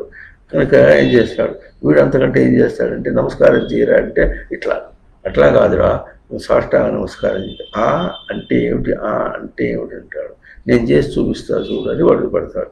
పడుకునేటప్పుడు గొడవ తీసిన వాడిని పడతాడు. అప్పుడు అదే విడి ప్రత్యక్షం అవుతుంది. అంటే కథల్లో చూపి. అట్లాగే బయట ఏవో వస్తున్నాయి అనుకోండి, బయట దాంతో సంధానము అనే మాట మనం ఎంత లోతుకు వెళుతున్నాం అంటే చోట తీసుకొచ్చేట వస్తుంది. ఈ మాయ కొలత ఎట్లా ఉంటుంది, మనం బయటనే కొలుచుకున్నామో దాన్ని కొలుచుకుంటున్నాము. మాయ శబ్దం అర్థం ఎప్పుడు వస్తుందంటే బయట కొలుచుకుంటున్నాం అనేప్పటికీ మోసగించే మాయ, తననే కొలుచుకుంటున్నా అన్నప్పుడు బ్రహ్మమాయ. ఎదుగుట బ్రహ్మను కొలుచుకోవాలి, ఎదగాలంటే ఎదిగేదాన్ని కొలుచుకోవాలి, అవతల దాన్ని కోసేయాలంటే దాన్ని ఎంత కోయాలో తెలుసుకోవాలి. రాయితో రాయి తీసుకుని కొట్టాలంటే, విగ్రహం చెక్కాలంటే ఎంత చెక్కాలో తెలియాలి, ఎంత కండ ఉంది అక్కడ కండ తీసేయాలి. చెక్కుంటూ పోయినా అనుకోండి, ఇక్కడ బాగా తీసేయాలి, లోతుగా ఉంది కానీ బాగా తీసేయాలి. ఆ తీసేటప్పుడు కొంచెం పైపైన తీసుకుని ఏం చేస్తాడు, ఈ లోపల ఈ ముక్కుకి ఈ చెరువుడు ఎట్ట చేయాలి, చిన్న చిన్నగా తీసేసేయాలి.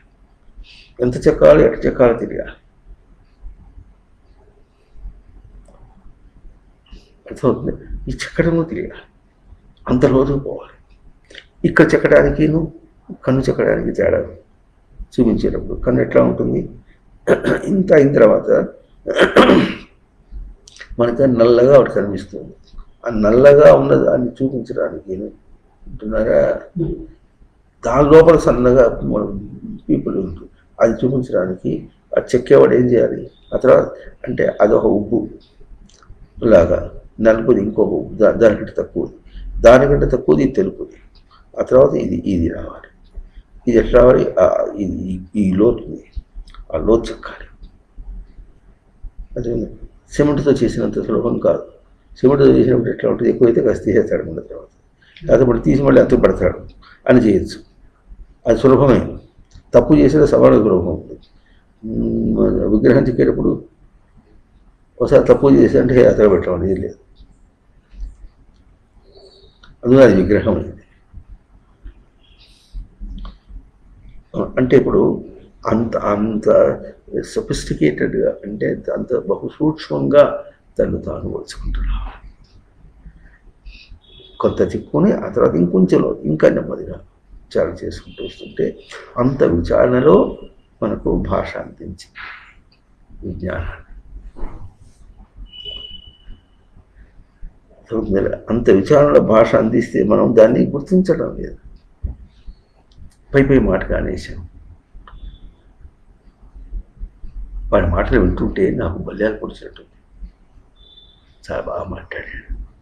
ఇట్లా మాటలతోనే దాంతో అటే మాట్లాడుకుంటుంటే పరిప్రశ్న రాదు. పరిప్రశ్న అంటే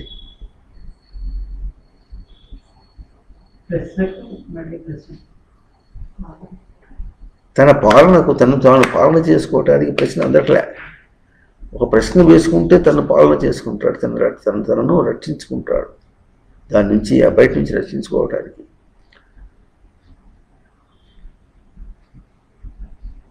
అర్థమవుతుందా? శబ్దం నేను అసలు ఎందుకు వినాలి, వింటమంటే ఏమిటి, ఏం చేస్తున్నాను నేను అని ఇట్లా ప్రశ్న వేసుకోవాలన్నమాట. ప్రశ్న వేసుకోవటానికి ఆ ప్రశ్న ఎప్పుడు వస్తుంది, తన మీద ఆధారం అయితే వస్తుంది. ఆ నేను మీద ఆధారంగా వేసుకోవడానికి కోసం అని తనకు అది ఇంద్రియమైంది. అది ఒకటి ఇంద్రియం ఏం చేస్తుంది, బయట దాతులు పడిపోతున్నావు చూడు, పడిపోయే ముందు దాని సంధానం ఎట్లా ఉంది, ఉనికి సంధానమే. నవారే సర్వస్య కామాయ సర్వం ప్రియం భవతి, ఆత్మనస్తు కామాయ సర్వం ప్రియం భవతి.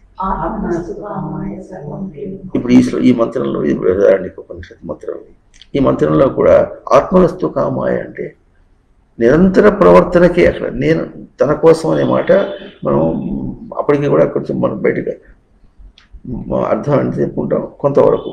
ముందు తేడా దానికోసం కాదు నీ కోసం అని ఆ ముందు అంతవరకు చూపించి అవతలకి నెట్టేస్తే ఆ తర్వాత నేనెవరో తర్వాత విచారణ చేసుకోవడం, అది విచారణ చేయడం. విచారణ శబ్దం కూడా విచారతి, చరగతి భక్షణ యోగం. విచారణ అంటే ఏమంటే దాన్ని ఏదో పోల్చుకుని చెప్పుకుంటున్నాం కాదు, అదేనా తన ప్రవర్తనలో చూసుకోవాలి, దాన్నైనా ఇంకో రెండింటిని పోల్చుకోవడం కూడా తన ప్రవర్తనగా చూసుకోవడం. ప్రవర్తన చేసి ప్రవర్తనలో తాను ఎట్ట తీసుకొనిస్తుంటున్నాడో అట్ట చూడటమే విచారణ అయిందని కాదు, విచారణ కానీ బయట రెండు మాటలు పోల్చుకున్నట్టుగా కాదు విచారణ. పదమూడు అట్లా లేదు. నువ్వు విచారణ చేస్తున్నావు అంటే రెండింటినీ ప్రవర్తనాత్మకంగా తీసుకున్నావు అన్నమాట.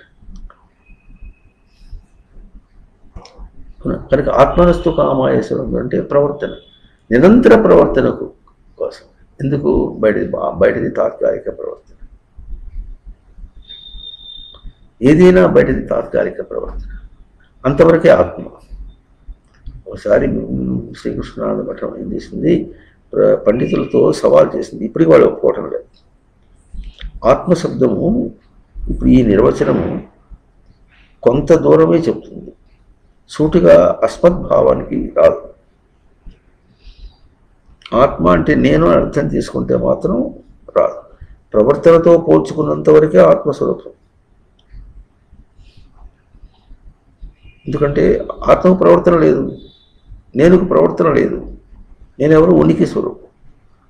నేను ఉనికి స్వరూపమా, నిరంతర ప్రవర్తన స్వరూపమా అనే మాట వస్తే, నిరంతర ఆ ప్రవర్తన అంశం ఎప్పుడు వచ్చిందంటే బయట దాంతో పోల్చుకున్నప్పుడు ప్రవర్తన అంశం. అవునా? ఆ పోల్చి అది ఎట చెప్పుకున్నారంటే అదేమో తాత్కాలిక ప్రవర్తన, తనకు ఉనికి ప్రవర్తన అనేది. ఉనికి అనేది దానికి చెప్పుకున్నాం ఆధారం. ఆధారం ఎట్లా ఉంటుంది? అది ఉన్నంత మాత్రం చేతనే సత్తా మాత్రం, ఉన్నంత మాత్రమే అది ప్రవర్తన. దానికి సినిమా ఉన్నది, అది ప్రవర్తన ఉందా అంటే మనకు అదేది సినిమా వేసి సినిమా కనిపిస్తుంది కనుక అది కూడా ప్రవర్తన ఉన్నట్టుగానే అన్నా అది తీసుకున్నాం. కానీ అది ప్రవర్తన లేదు. అది దీంతో పోల్చి దానికి ప్రవర్తన చెప్పుకున్నాం అంతేగాని దానికి ప్రవర్తన లేదు. అట్లా చెప్పాలి ఇప్పుడు. అందుకని ఇప్పుడు ఏం చేశారు, దానికి నిరంతర ప్రవర్తన ప్రాప్తి, అంత సాతత్య గమని అని నిర్వచనం ఇచ్చాడు, ధాతువు అర్థం ఇచ్చాడు. అయినా ప్రవర్తనతో మాట్లాడుతున్నాడు. సినిమా లేకపోయినా తెలిసారా ఎట్లా ఉంటుందో ఇందాకని చెప్పుకున్నాం.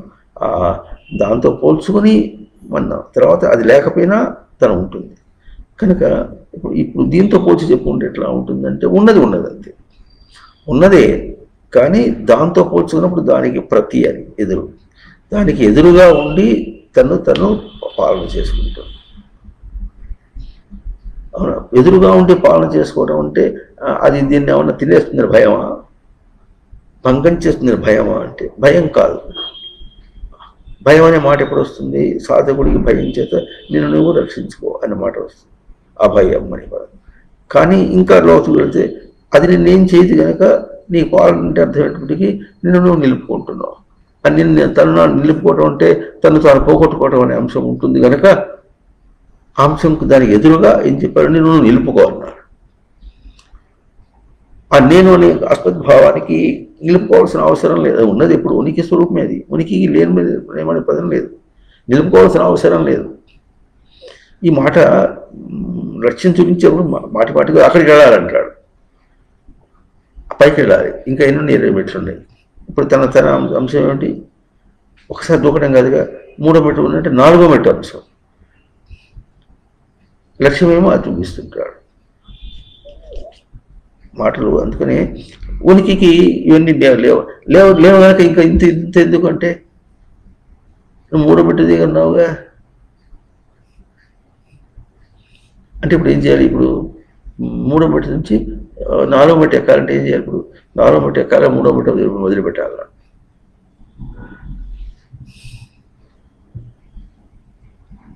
చెప్పండి. ఒకటే, 2 ఒకటే అన్నమాట. బయట దాంతో పోల్చి, క్రియతో పోల్చి తన గ్రహింపుకి 4వ మెట్టు దిగితే ఎక్కుతాను చెప్పమన్నాడు. 3వ మెట్టు ఎట్ట వదిలిపెట్టాలి? 3వ మెట్టు ఎటువంటి తెలిసిన 2వ మెట్టులో ఉన్నప్పుడు ఎక్కాలని ఎక్కా, ఎక్కాలని ప్రయత్నపూర్వకంగా ఎక్కా. ఇప్పుడు ఇది వదిలిపెట్టడం అంటే ఇది పోతే ఎట్లా? ఈ మాట మనం మెట్టుతో పోల్చినప్పుడు హాస్యాస్పదంగా ఎట్లా ఉంటుందో ముందు ఆ హాస్యమును గుర్తించాలి. ఇది తనకు ఉనికి స్వరూపం. హాస్యమును గుర్తించి తనకు అప్పుడు ఉనికి, అక్కడ ఉనికి తనకు అక్కడ అంతవరకే ఉనికి గ్రహింపు. ఇది హాస్యమును గుర్తించి అట్లాగే తను ముందుకు పోవడానికి బెదిరేవాడికి ఇది హాస్యము చూపించాలి. ఇది చూపించినప్పుడు కూడా గ్రహించలేనటువంటి వాడు ఉంటాడు. అందుకని ఉనికికి ఇవన్నీ లేవు కనుక, అవన్నీ ఉనికికి లేవు కనుక ఇప్పుడు నీకు ఈ వేరే వేరే వాటిని గురించి ఆలోచించకు, ఇతరుల గురించి అనన్యం అనన్యం అనే పదం వస్తుంది అనమాట. అయితే ఉనికికి లేవు కనుక ఉనికికి లేకపోవడం అనేది ఎంత లోతుగా ఉన్నదనే మాట తనకు అర్థం కాదు. కనుక ఇప్పుడు ఏం చేయాలి, ఆ లోతును తను తెలుసుకోవాలంటే ఇప్పుడు తనకు తన ముందుకు పోవటానికి విషయాత్మకంగా ఏమేమి ఉంటున్నాడో వాటిని తీసేయాలంటే చేయాలి. ఇప్పుడు సంధానం అనే పదం దీంట్లో తీసుకుందాము. అంతర్బహి, ఇక్కడ ఋతోహ పరమేశ, అది కాలచక్రం అంతే అన్నారు. ప్రవర్తనలన్నీ కూడా కాలచక్రం. తాను పలికించుకుని తృప్తి పడుతున్నాడు. వింటున్నాడా లేదా? పలికించుకుని తృప్తి పడుతున్నాడు. అవునని ఉందని ఈ మాట ఇట్ట పలికించుకొని నేనైతే ప్రవర్తించి చూసా, ప్రవర్తన తిరుగుతున్నా నేను. ప్రవర్తన ఎట్లా ఉంటుంది? కన్న పిల్లని ఎత్తుకుంటే ఎట్లా ఉంటుంది? ఇంత లాలన ఒళ్ళు పులకించినట్టుగా ఉంటుంది. ఆ పులకించిన ఎట్లా ఉంది? అదే కట్టుకున్నటువంటి పిల్లాన్ని ఒళ్ళో పెట్టుకుంటే ఎట్లా ఉంటుంది? ఆ పొంగు వేరుగా ఉంది దేహానికి. అదే కూతురిని పెట్టుకుంటే ఎట్లా ఉంది?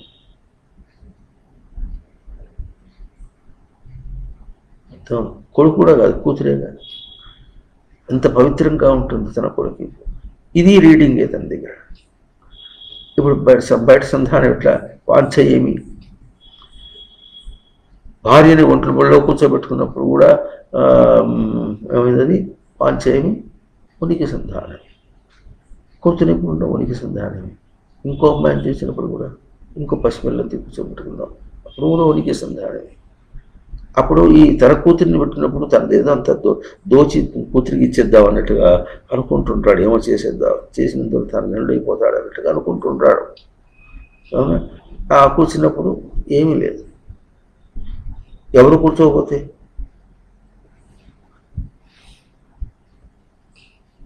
సంధానం ఎట్లా?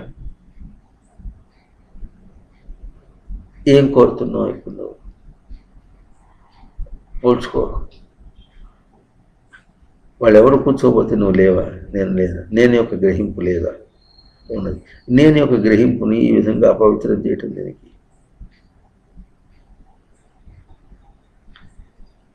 లోకంలో ఎట్లా ఉంటుంది? భార్యను కూర్చోబెట్టినప్పుడు ఉన్నటువంటి ఉద్రేకానికి కూతురు కూర్చోబెట్టిన దానికి తేడా. ఈ పవిత్రమని గుర్తించావు. ఇది పవిత్రమని గుర్తించావు కానీ దాంతో పోల్చిన ఇది పవిత్రమని గుర్తించావు కానీ నీకు పవిత్రం కాదుగా. ఇది వాత్సల్యం వచ్చిందిగా.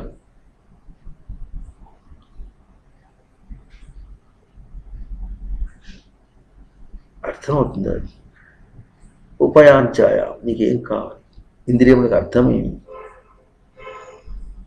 ఇంద్రియార్థమేమి? ఇంద్రియం అంటే ఏమి? దాటుట. దాటుటకి ఏం కావాలి? అది ఇంద్రియార్థం.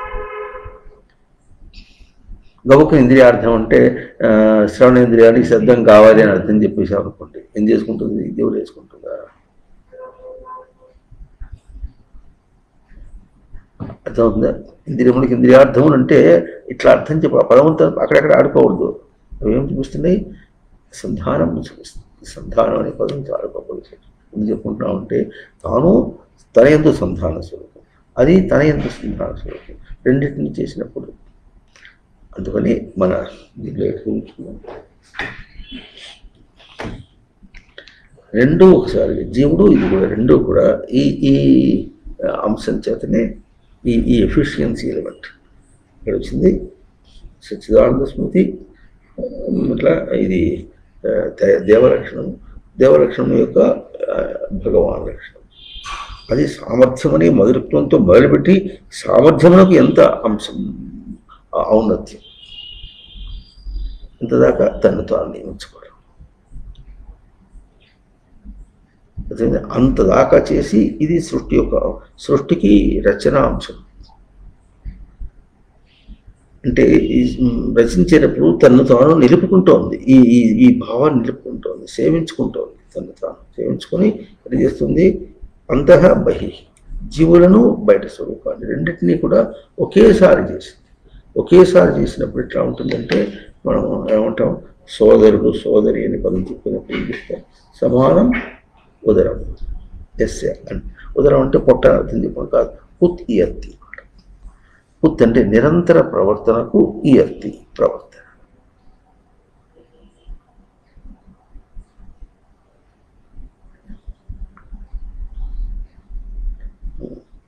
ఇయర్తి అంటే ధాతువు ఏం చూసాం, రూగతవు ధాతు. రూగతవు ధాతు. ఉదరం అంటే సమానం. ఉదరం సమానం అంటే వికలం కాని. ఇప్పుడు బాహ్య సృష్టికిను ఈ దేహము అనే దానికి చేసినప్పుడు కూడాను అందుకనే యదేవేహ తదా మూత్రం. ఇక్కడ ఏ రచన ఉందో అక్కడ ఆ రచన. మనం ఇక్కడ ఏ స్వామి ఉన్నాడో అక్కడ స్వామి ఉన్నాడంటే సరే సరే అని అర్థం కాదు. ఏ పలకరింపు ఉందో అక్కడ అదే పలకరింపు. ఏ రచన అంశము చేత ఇది ఉందో ఆ రచన అంశం చేతనే అది.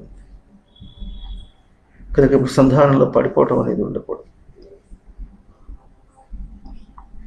సంధానంలో పడిపోవటం అనేది కాకుండా దాటింప చేస్తుంది.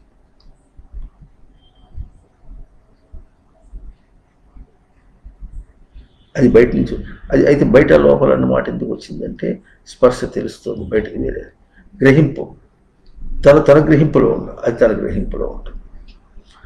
అది ఏమొస్తుంది, తన గ్రహింపునే తనకు అందిస్తుంది. సచ్చిదానంద స్మృతిని అనేది ఎటువంటిది, ఎట్లా ఉంటుంది, ఏం చేస్తుంది. అందుకని ఇందాక ఏం చెప్పుకున్నాం, శబ్దం ఏమందిస్తుంది, ఉనికి యొక్క అంశమునే అందిస్తుంది. ఆ ఉనికి అంశము తన దగ్గర కూడా ఉనికి అంశమే. ఇప్పుడు తనెవరు, దేహం కాదు. అంటే నేను దేహం కాదు, భౌతికం కాదు. పంచమహాభూతములు భౌతికం కాదు, నేను అభౌతికం, అది అభౌతికం. ఇది సంధానం.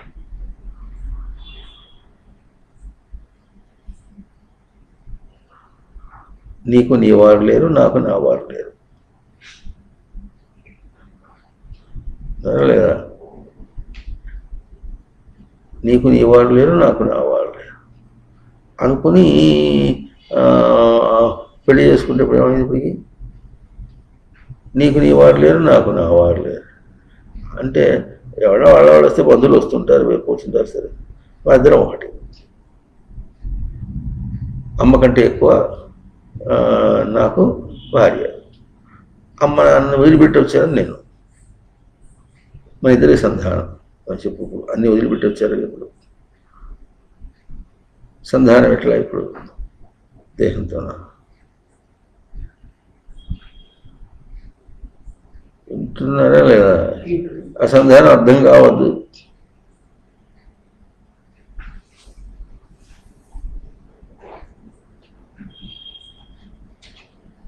ఇవాళ కొత్తగా ఇంకొక చార్ట్, సంసారికి కనీసపు నియమాలు. అది అందుకోవద్దు. చివరికి సంసార శబ్దానికి అర్థం చూపిస్తున్నారు. వికలం కాని ప్రవర్తన సంసారం. సంసారం సానిపం కాకూడదు. నియమం కవచం వంటిది. నియమం లేని జీవితం, కవచం లేని యుద్ధరంగం.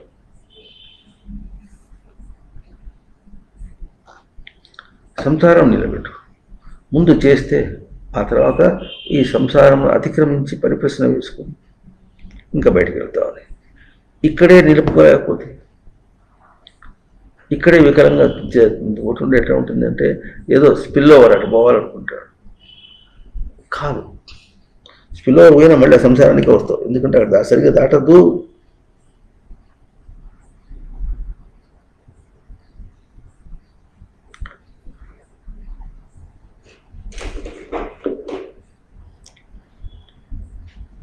గబుక్కను చూస్తే మనకు కొన్ని తెలియాలి అనే దృష్టితో ఇప్పుడు ఏం చేస్తున్నాం, మాంసం ఎందుకు తినకూడదు ఒక చాటు చేసుకున్నాం, వస్త్రధారణ ఒక చాటు చేసుకున్నాం, ఇంకా కర్మల గురించి చాలా చాట్లు అవి చేసుకున్నాం.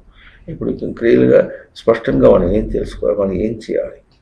ఇప్పుడు నన్ను ఏం చేయమంటావు, నేను ఇప్పుడు భౌతిక ప్రపంచంలో ఉన్నా, ఇప్పుడు నన్ను ఏం చేయమంటావు అని ప్రశ్న వేస్తే ఇచ్చి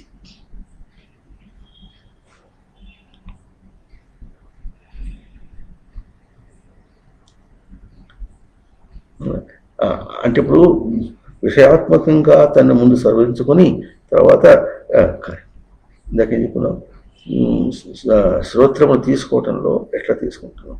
ఇక్కడైనా కూడా ఈయన నియమాలు చెప్పినాం. ఈయన నియమాలు అంటే అవా అంట అంటే నియమశబ్దానికి నీ ప్రాపణి యమ ఉపరి మీద తను పొందుటకు తాను ఆచరించేటటువంటి స్వరూపం. నియమం అనేది తను పొందుటకు. నియమం కవచం వంటిది. కవచం కట్టుకుంటే అమ్మ కవచం కట్టుకుంటే కోసుకుంటుంది, ఊరుకుంటుంది. అంటే యుద్ధంలోకి పోతే కవచం కట్టుకుంటే దెబ్బ కవచానికి దెబ్బ తగ్గకుండా ఎట్లా ఉంటుందో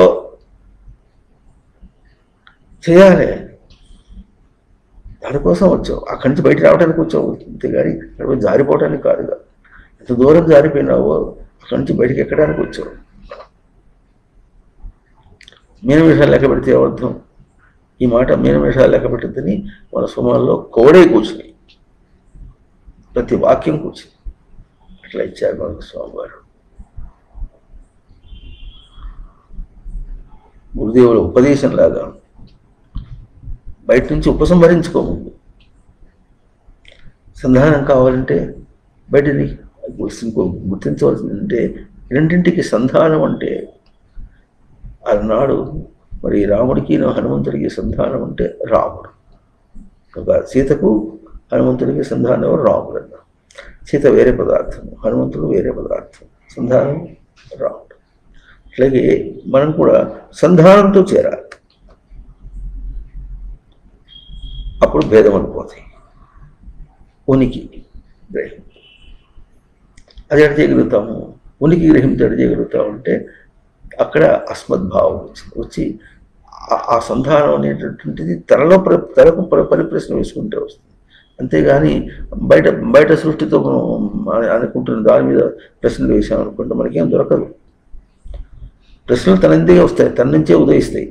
కానీ ఆ ప్రశ్నకు సమాధానం తను గ్రహించినట్టుగా రాదు. ఉదాహరణకి అసలు వాడు ఎందుకు కొట్టాలి అన్నాం అనుకోండి. వాడు కొట్టకుండా ఉంటే నేను ఏడ్చేవాడిని కాదుగా అన్నాం అనుకోండి. సమాధానం రాలేదు, తను గ్రహించడానికి సమాధానం రాలేదు. అట్లా చెప్పలేదు.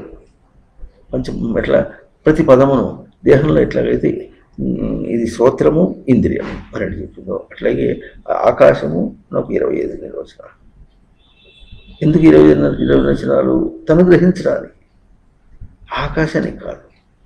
సంధానం ఆ విధంగా చేసుకుని పూర్ణంగా చేసుకొని అది శబ్దం ఎందుకు వదిలిపోతుంది? లేనిపోతుందంత ఘోర. ఆత్మనే ఇవ్వచ్చు కదా అనుకుంటా. ఆత్మస్వరూపాన్ని ఇస్తుంది. నీకు భౌతికంగా ఏమనిపిస్తుంది? ఇంద్రియానికి శబ్దములు చేరినట్టుగా, శబ్దస్పర్శ రూపరసగంధములు చేరినట్టుగా ఉంటుంది ఇంద్రియములకు. కానీ అవి ఏం చేస్తుంది? తనకు తన స్వరూపాలు నీకు అభిన్నమైనటువంటి స్వరూపం. నేను అనేది పెట్టవలసింది. ఇప్పటికీ నేను అనేది తన్ను తాను గుర్తించి గ్రహించవలసినటువంటి ఒక నేనుకి అక్కడి నుంచి గుర్తించి తీసుకున్న రూపం అయితే ఆ రెండింటికి సంధానం. దాన్ని ముఖం అన్నారు. తన ముఖము బయట సృష్టి యొక్క ముఖము, కను అవధారణి. దానిలో తవ్వి సారము స్వరూపాలు తీసుకుంటే అది ఉనికి, ఇది ఉనికి, రెండింటికి సంధానం.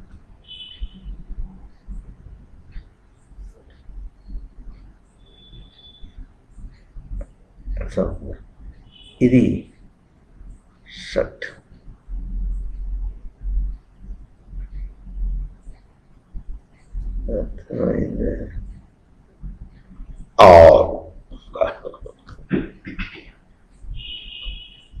అవతారములను దాల్చెను 10 అన్నట్టు. ఎవరు? విష్ణు అయితే 10 అవతారం. అదే ఎన్ని అవతారాలు చేశారు? ఎన్ని అవతారాలు ఎత్తావు ఇప్పటికి? అన్ని అవతారములకు ఇప్పుడు ఈ వాక్యం ఏం చూపిస్తుంది? సంధానం. ఏది ఎన్ని బయట ఎంత ప్రవర్తించినప్పుడు కూడా అక్కడ బయట దాంతో సంధానం. ఆ సంధానం ఎట్లా ఉంది? ముందెట్లా వచ్చేసింది? సాక్షి రూపంగా వచ్చేసింది. సాక్షి రూపంగా వచ్చిందంటే బయట దానికి బయట రూపం నిత్యం చేసింది. అది నువ్వు కాదు. ఇప్పుడు నేను కాదంటే ఇప్పుడు ఏమంటాడంటే అది నేను కాదన్నావు, నువ్వు చెప్పి నువ్వు నీ విచారణ బాగా అర్థమైంది, నీ లాజిక్ బాగుంది, యుక్తి బాగుంది, అంతా బాగుంది, కనిపిస్తుంది, దాంతో నేను తిరుగుతున్నానే. ఆ ప్రశ్న వచ్చేటప్పటికీ అప్పుడు సంధానం ఎట్లా, దాంతో ఏ సంధానంతో తిరుగుతున్నావు గుర్తించాలి. దాంతో ఇరుక్కోవడానికి కాదు, దాంతో దాని అనేప్పటికీ అక్కడ ఇరుక్కుంటున్నావే. అక్కడ ఇరుక్కుంటున్నంతసేపు తన మీద పరిప్రశ్న దొరకటం. ఈ మాట మళ్ళీ పెట్టుకుంటున్నాం. పరిప్రశ్న అంటే అర్థం ఏమిటి?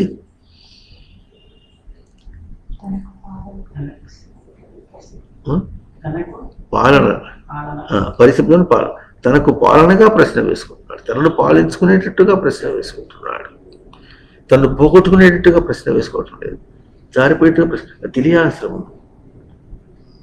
అది ఎట్లా ఉంటుందంటే గబుక్కున వాడు కొట్టాడని ఏడుస్తున్నాడు, వాడి మీద కారాలు మీద వాడు కొట్టాడు సరిపోదు, అసలు నువ్వేం చేశావు అనే మాట వచ్చినప్పుడు తన మీదకి వచ్చింది అనమాట. ప్రశ్న తన మీదకి వచ్చింది అంటే ఇప్పుడు ఏమవుతుంది, వాడు కొట్టాడో కొడితే ఎక్కడో కొట్టని, కానీ నీ సంగతి ఏమి? వాడు కొట్టి దెబ్బతిన్నాడు ఒకటి, దెబ్బతిని వాడి మీద కారాల మీద నువ్వుతుంటే ఇంకా దెబ్బతింటున్నావు. విషయం పెరుగుతుంది కానీ నిన్ను రక్షించుకునేటట్టుగా లేదు అని గబుక్కున లోకంలో ఏమీ ఇంత విచారణ ఏమీ తెలియకుండా ఒక ప్రశ్న అంటే వేసుకుంటాడు. అసలు వాడి దగ్గర పోవటం నాదే బుద్ధి తక్కువతనం అంటాడు. బుద్ధి దాకా వచ్చాడు. బుద్ధి తక్కువతనం అంటే ఏంటి? తన ఉనికిని నిలుపుకోలేదు అని.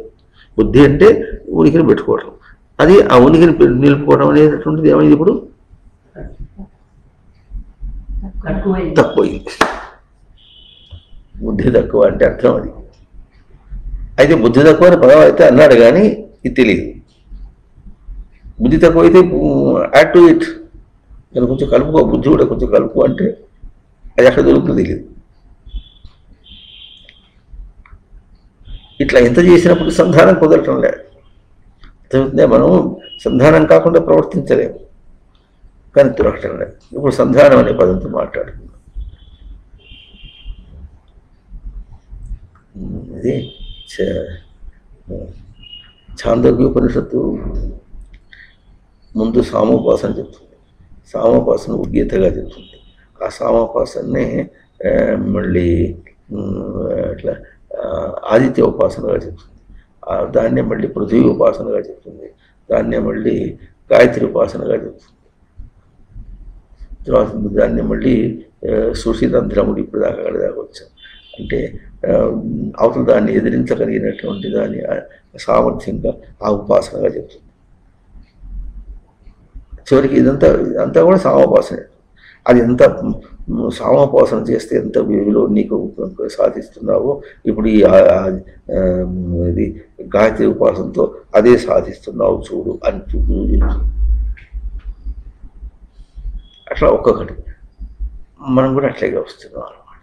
బయట ప్రవర్తించేటప్పుడు పోగొట్టుకుంటున్నాం. బయట అంటే తెలుసుకుంటే పోగొట్టుకుంటాం. ప్రశ్న ఎక్కడ వస్తుంది వేసుకోవాలి, తన మీద వేసుకోవాలి. తన మీద వేసుకుంటే బయట దాని యొక్క తేజస్సు అంతా తెలుస్తుంది, తన తేజస్సు తెలుస్తుంది.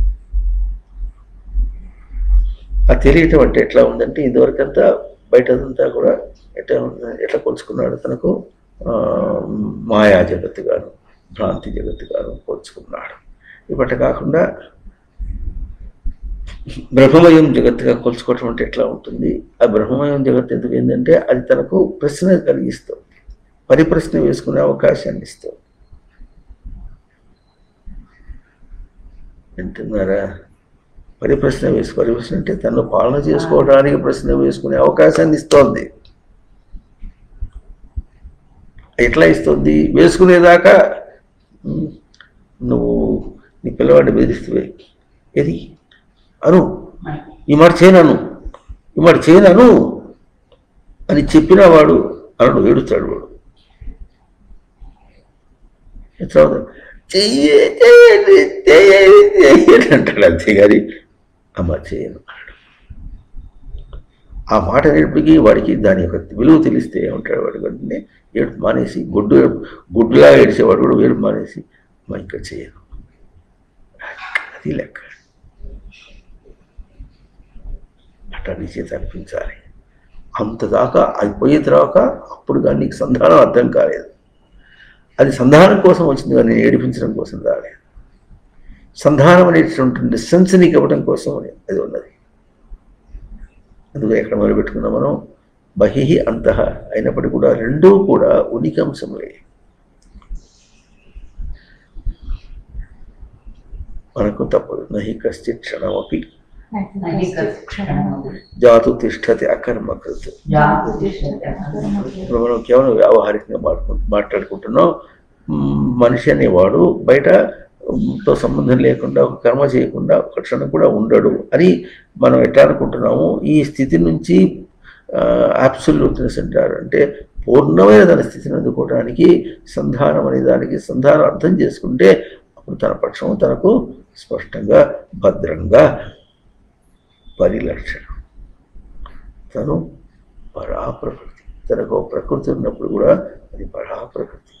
పరాప్రకృతి అంటే ఆరోపణ చేసే ప్రకృతిని అర్థం కాదు, పాలన ప్రకృతి. పాలన ప్రకృతి అంటే జ్ఞాన విజ్ఞానములు.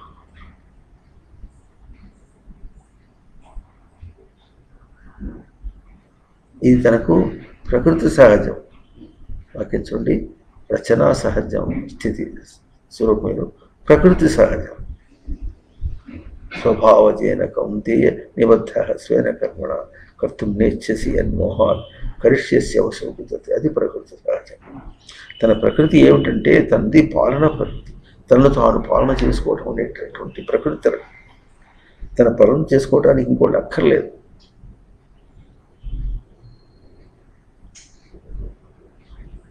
అదే ఇప్పుడు జారిపోతే తను పాలన చేసుకోవడంలో బుద్ధి తక్కువ.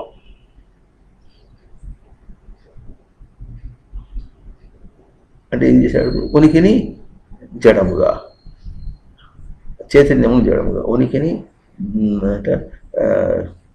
అనృతం అబద్ధం లేనిదిగా అని ఈ విధంగా కల్పించుకుంటున్నాడు. కల్పించుకున్నప్పటికీ కూడా తన ప్రవర్తన తన పాలనే. తను రక్షించుకోవడానికే అనుకున్నాడు. తప్పు ఎందుకు చేశాడు? తను తప్పు చేస్తున్నాడని గుర్తించడం కోసం చేస్తాడు. వింటున్నారా? ఎందుకు చేస్తాడు? గుర్తించేదాకా చేస్తాడు. అది తన ఎదురు వస్తున్నాడు. తన రూపం తను చేస్తున్న దాన్ని చేస్తున్నప్పుడు దాని రూపకల్పన అంతా కూడా ఇంతకేం చెప్పినాం అన్నారంటే తాను లెక్క వేసుకుని ఎంత పూర్తి ఆ పదం బయటకు వచ్చిందో, అట్లాగే తను తప్పు చేసేటప్పుడు ఆ తప్పుకి ఎంత ప్రవర్తన జరిగిందో ఆ ప్రవర్తన అంతా తన ఉనికిని అల్లుకున్నటువంటి క్యాల్కులేషన్ అది. పూర్ణంగా ఎన్ని మాటలు చేసినప్పటికీ దానివల్ల చేసి దానికి తన లెక్క ప్రయోగం అయింది కనుక అది తనలోనే తనకే గ్రహింపోతుంది. ఇంకొకటి వస్తుంది, తనకు కంపాటిబిలిటీ కాదు. తను ఏం ప్రయోగం చేశాడో దానికి అది ప్రతిఫలం అంటారు. ఇది ప్రతిఫలమే కానీ ఫలం కాదు. అంటే దాని ఎదురుగా తనకు ఫలం నిష్పత్తి అవుతుంది. తను ఏం ఆశించి చేశాడో అది రావటం లేదు. తను ఏం ఆశించాడు? విషయం ఆశించాలనుకుంటాడు. కాదు, తను ఆశించింది ఏమిటి? తనను బయటికి ఈడ్చుకొని తను చేసిన తప్పును గుర్తించుకోవడం చేశాడు. అవునా? కనుక విషయాత్మకంగా తను ఏం రావట్లేదు. అసలు రావటం అనే ప్రశ్న లేదు. తను ఎట ప్రయోగం చేశాడో తన ప్రయోగం అట్లాగే నిలిచింది. తను ఎంత దుష్టంగా ప్రయోగించాడో తన ప్రవర్తన అంతా కూడా అట్లాగే నిలిచింది. అట్లాగే నిలుస్తుంది. తను ఆశించింది మాత్రం నిలబడట్లేదు. ఆశించింది లేదు అక్కడ. తను ఆశించింది అక్కడ లేదన్నమాట ఎప్పుడు తెలుస్తుంది? తను ప్రయోగించినప్పుడే తప్పుగా ప్రయోగించాడు. అది అట్లా నిలిచేటప్పటికీ ఇప్పుడు తను ఆశించింది అక్కడ లేదని అప్పుడు తెలుస్తుంది. ఎప్పుడు తెలుస్తుంది? అక్కడ దాకా పోయి ఇక్కడికి వచ్చిన తర్వాత. లోకంలో అనుకుంటాం, దేనికో పోయినప్పు ఏదో వస్తుంది అనుకున్నాడు, పోయినప్పుడు పంపించేశాడు, డబ్బు ఖర్చు పెట్టి పంపించాడు. తీరా వచ్చిన తర్వాత కాలే అంటే ఇప్పుడు తెలిసింది తన ఆశ తప్పుని ఎప్పుడు తెలిసింది? ఇది పోయి చేసి వచ్చిన తర్వాత అప్పుడు తను ఆశించిన తప్పుని తెలిసింది. అట్లాగే తన ప్రయోగం తప్పని అప్పుడు తెలుస్తుంది. ఇటువంటి ఎన్ని విషయాల్లో నువ్వు విషయాత్మకంగా ఎంత జీవితాన్ని అనుకుంటున్నావో జీవితాన్ని అనుకుంటా జీవించాలనుకుంటున్నావు అనమాట. తప్పుడు ప్రయోగంలో ఉండాలని, ప్రాణధారణ చేయాలని, తప్పుడు ప్రయోగంలో ప్రాణధారణ చేయాలనుకుంటున్నావు అనమాట. అది నువ్వు ఈ ప్రయోగం ఎంత దాకా ఉంటుందో ఆ ప్రయోగాన్ని అంతదాకా కూడా ఆశించింది అక్కడ లేదు. అది అట్లాగే ఉంటుంది. నువ్వు ఎట్లా ప్రయోగం చేసావు అట్లాగే ఉంటుంది. నువ్వు చూసేదాకా అట్లాగే ఉంటుంది. నువ్వు దర్శనం చేసుకుని సవరించుకునేదాకా ఆ ప్రయోగం అట్లాగే ఉంటుంది.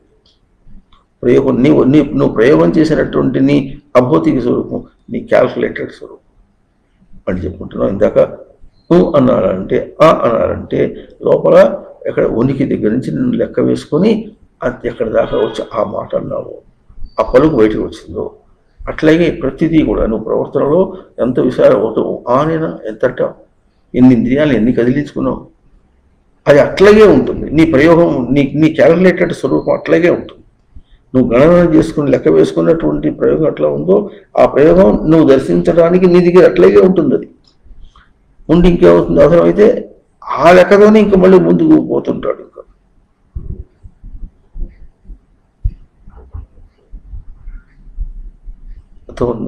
ఇప్పుడు ఈ ప్రవచనం వింటున్నావు అనుకోండి, ఈ ప్రవచనం విన్నప్పుడు కూడా వినే వాళ్ళలో తేడా ఉంటుంది. ఆ తేడా ఎట్లా ఉంటుందంటే నువ్వు ఎంత లెక్క వేసుకుంటున్నావు అది అట్లాగే ఉంటుంది అనే మాట చెప్పుకుంటుంటే ఇంట్లో ఎవరో వేరే విధంగా చేశాడు వాడిది అట్టాగే ఉంటుంది, ఈ ప్రవచనంతో వాడిది అట్టాగే ఉంటుందని వాడి మీద లెక్క వేసుకుని ఇప్పుడు ప్రవచనం బాగుంది అనుకుంటాడు. అంతేగాని తన మీద వేసుకుని ప్రశ్న వేసుకుని తనది ఎట్లా అవుతుందని పరిప్రశ్న వేసుకోవడం చేత కాదు. అయ్యేదాకా ఈ ప్రవచనం నిండుగా ఉంటుంది. అవగాహన కాదు, పూర్తిగా అవగాహన కాలేదు. అది బుద్ధి తక్కువ, అంటే మునికిని తెచ్చిపెట్టుకోవడం తక్కువ. అట్లాగే ఈ ప్రవచన బోధ కూడా నీ ప్రయోగాన్ని తెచ్చిపెట్టుకోవడం తక్కువ.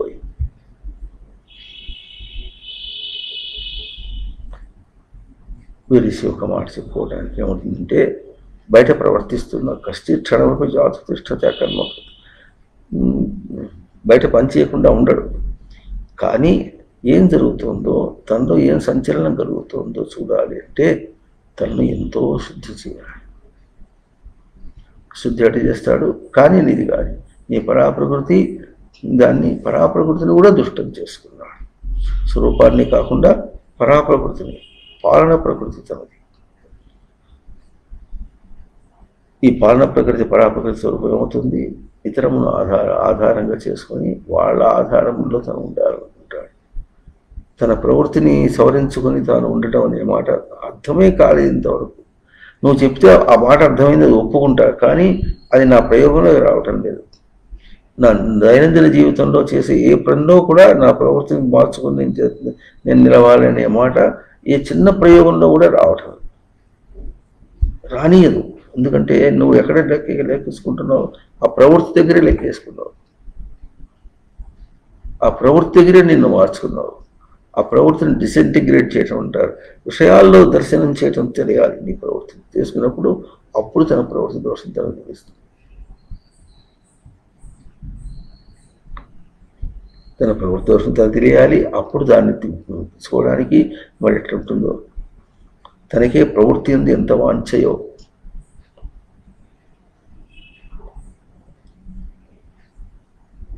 దాన్ని ఇంకా ఎట్లా ఉంటుంది నిగ్రహించుకోవడానికి ప్రయత్నం చేసుకుంటూ నేను సాధకుడినైనా అనుకుంటాడు. ఏది ప్రవృత్తి వాంఛయ ఉంది, నిగ్రహించుకోవడానికి తనకు కోరిక అనే సాధన అంశము అక్కడ లైమ్లైట్ వెలుగులోకి రావటం లేదు. ఇవన్నీ వీటికన్నిటికీ కూడా బయట ఎట్లా లోపల సంధానం ఎట్లా, ఆ సంధానాన్ని లెక్కేస్తుంది. అది వేసి బయట లోపల తేడా లేదు, బయట లేదు లోపల లేదు, ఉనికి సంధానమే. అప్పుడు ఇట్లా ఆత్మని ఏవ ఆత్మనాతుష్ట, ఆత్మని ఏవ ఆత్మనాతుష్ట, ఆత్మని ఏవ తుష్ట ఉద్ధరేది ఆత్మన ఆత్మానం ఉద్ధరేత్, ఆత్మానం ఉద్ధరేత్.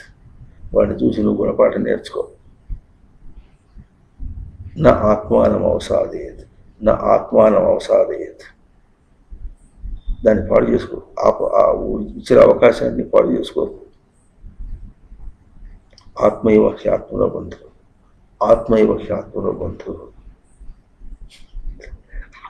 పదవి వేసేటప్పటికి పదవి వేసేటప్పటికి ఆత్మ అంటే నిరంతర ప్రవర్తన. అక్కడ నిరంతర ప్రవర్తన, ఇక్కడ నిరంతర ప్రవర్తన.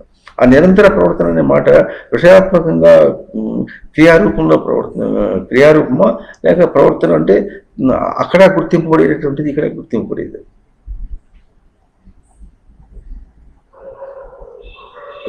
క్రియతో కొంచెం మాట్లాడటం వల్ల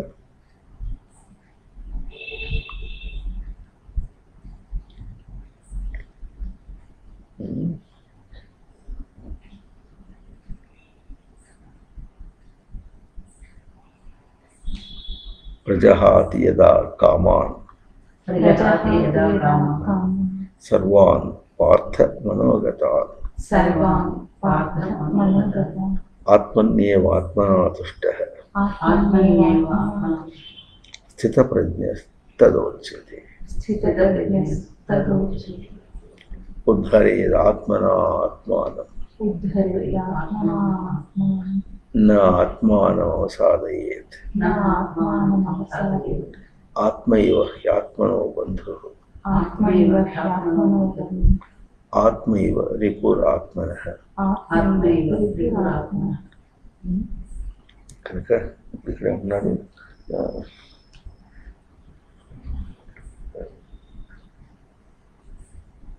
షట్చైవ ఇమే ఋతవః కాలచక్రం. ఆ పాదాన్ని ఈ పూట మనం చేసుకుందాం. తర్వాత ఇంకా 2 పాదాలు ఉన్నాయి ఆ శ్లోకంలో, మళ్ళీ వాటిని చెప్పుకుందాం. ఓం తత్సత్.